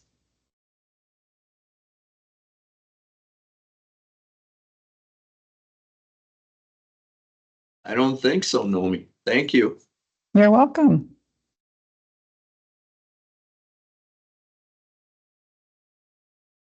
So, next meeting date. Chair. Did I miss something? After discussing with, state coordinator and the county board chair, I would really appreciate, all meetings within the first 2 weeks of the month. So I would really, like to move finance to a different time because it's hard to get the county board agenda up in a timely fashion. When finance is on Thursday and we're trying to get it together on Friday, we have a half a day. You guys are not gonna see stuff. We're really trying to move some things around to get it's done. So is there a suggested day that could be consistent month to month? That, I mean, we could go to second Thursday instead of the third Thursday at 3. there any conflict? I'd like to get this done because of the directory as well. I can update it in the directory if I can get this. No conflict in the afternoon. HHS board is Is that the morning? The problem would be is if personnel ever moved back a week, then that would on the same day. We have an outside commitment every second Thursday, 6 PM. So, Ooh, Jim, you want to tell them about budget season and how that goes? yeah. Yeah, you're. So that, You have no more free time. Time's gone. We've been here late. Yeah, Yeah, it does We're happen. gonna be taking full day vacations. that second Thursday is a no-go for you. it's a less good Thursday than the third Thursday, but I understand the needs of the committee. Is there another day of the week besides? It's not.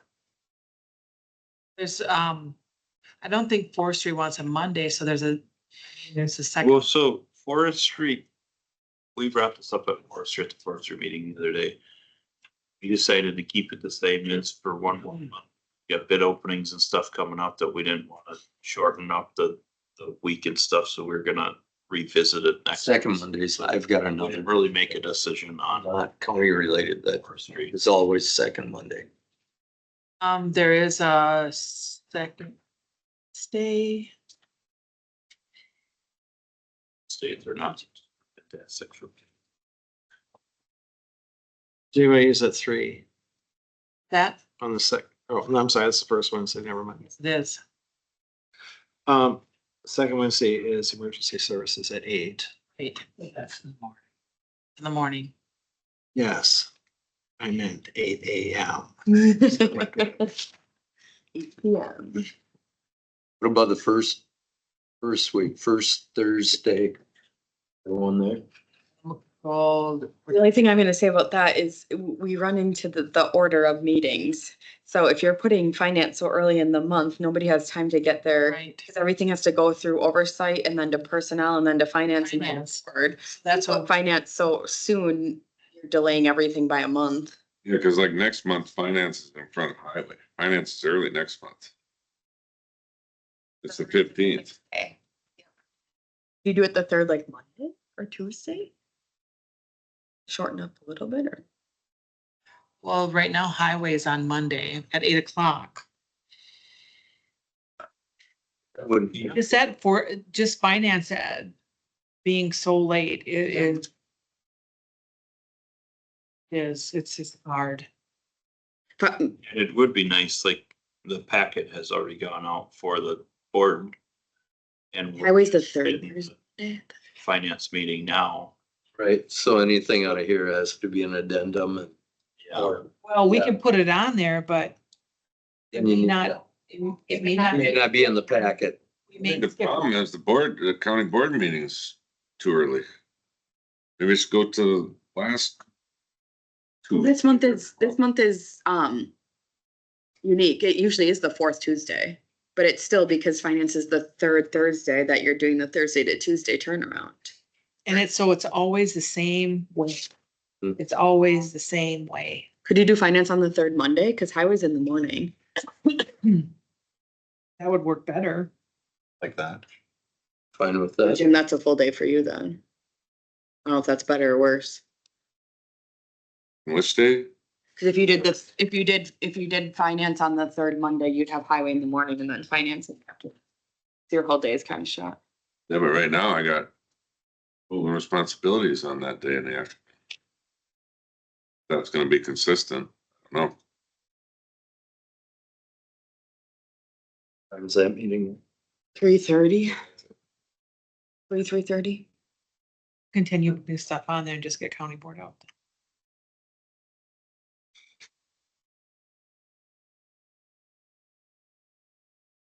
Which Mr. Chair doesn't like. I like the information to be in the packet when it gets sent out. Right. And we can I continue I doing screwed up that. on that highway thing, cause Justin had actually given me a heads up on it. And we can continue doing that. You're just gonna get rid of people that are unsigned. What about the third Tuesday coming? Have to change, Right. like what happened today. Oh, yeah. Instead of the third Thursday, what about the third Tuesday? That gives you 2 more days. Forestry's at 3. Well, moving the county board, moving to the fourth Thursday instead of the fourth. It is. Tuesday. Thursday. Oh, Thursday. Oof.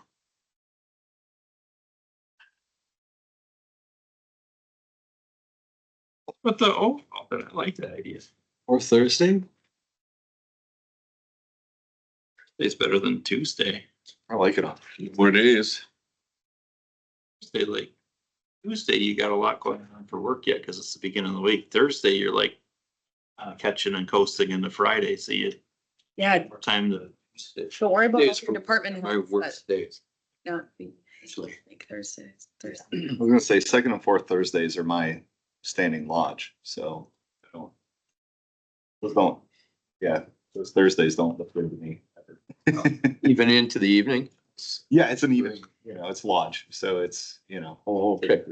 Okay. But. Did you guys, I mean, On the committee starts bowling. We can just- On this first meeting. yeah, it's hard. It's hard to do. We can just leave it the way it is. I mean, I think we're used to the Tuesdays on the full board meetings. I don't think moving that's the answer. But. You know, That'd be the simplest one though to move. Otherwise, you're gonna be jockeying, I think, more than one committee around. you are.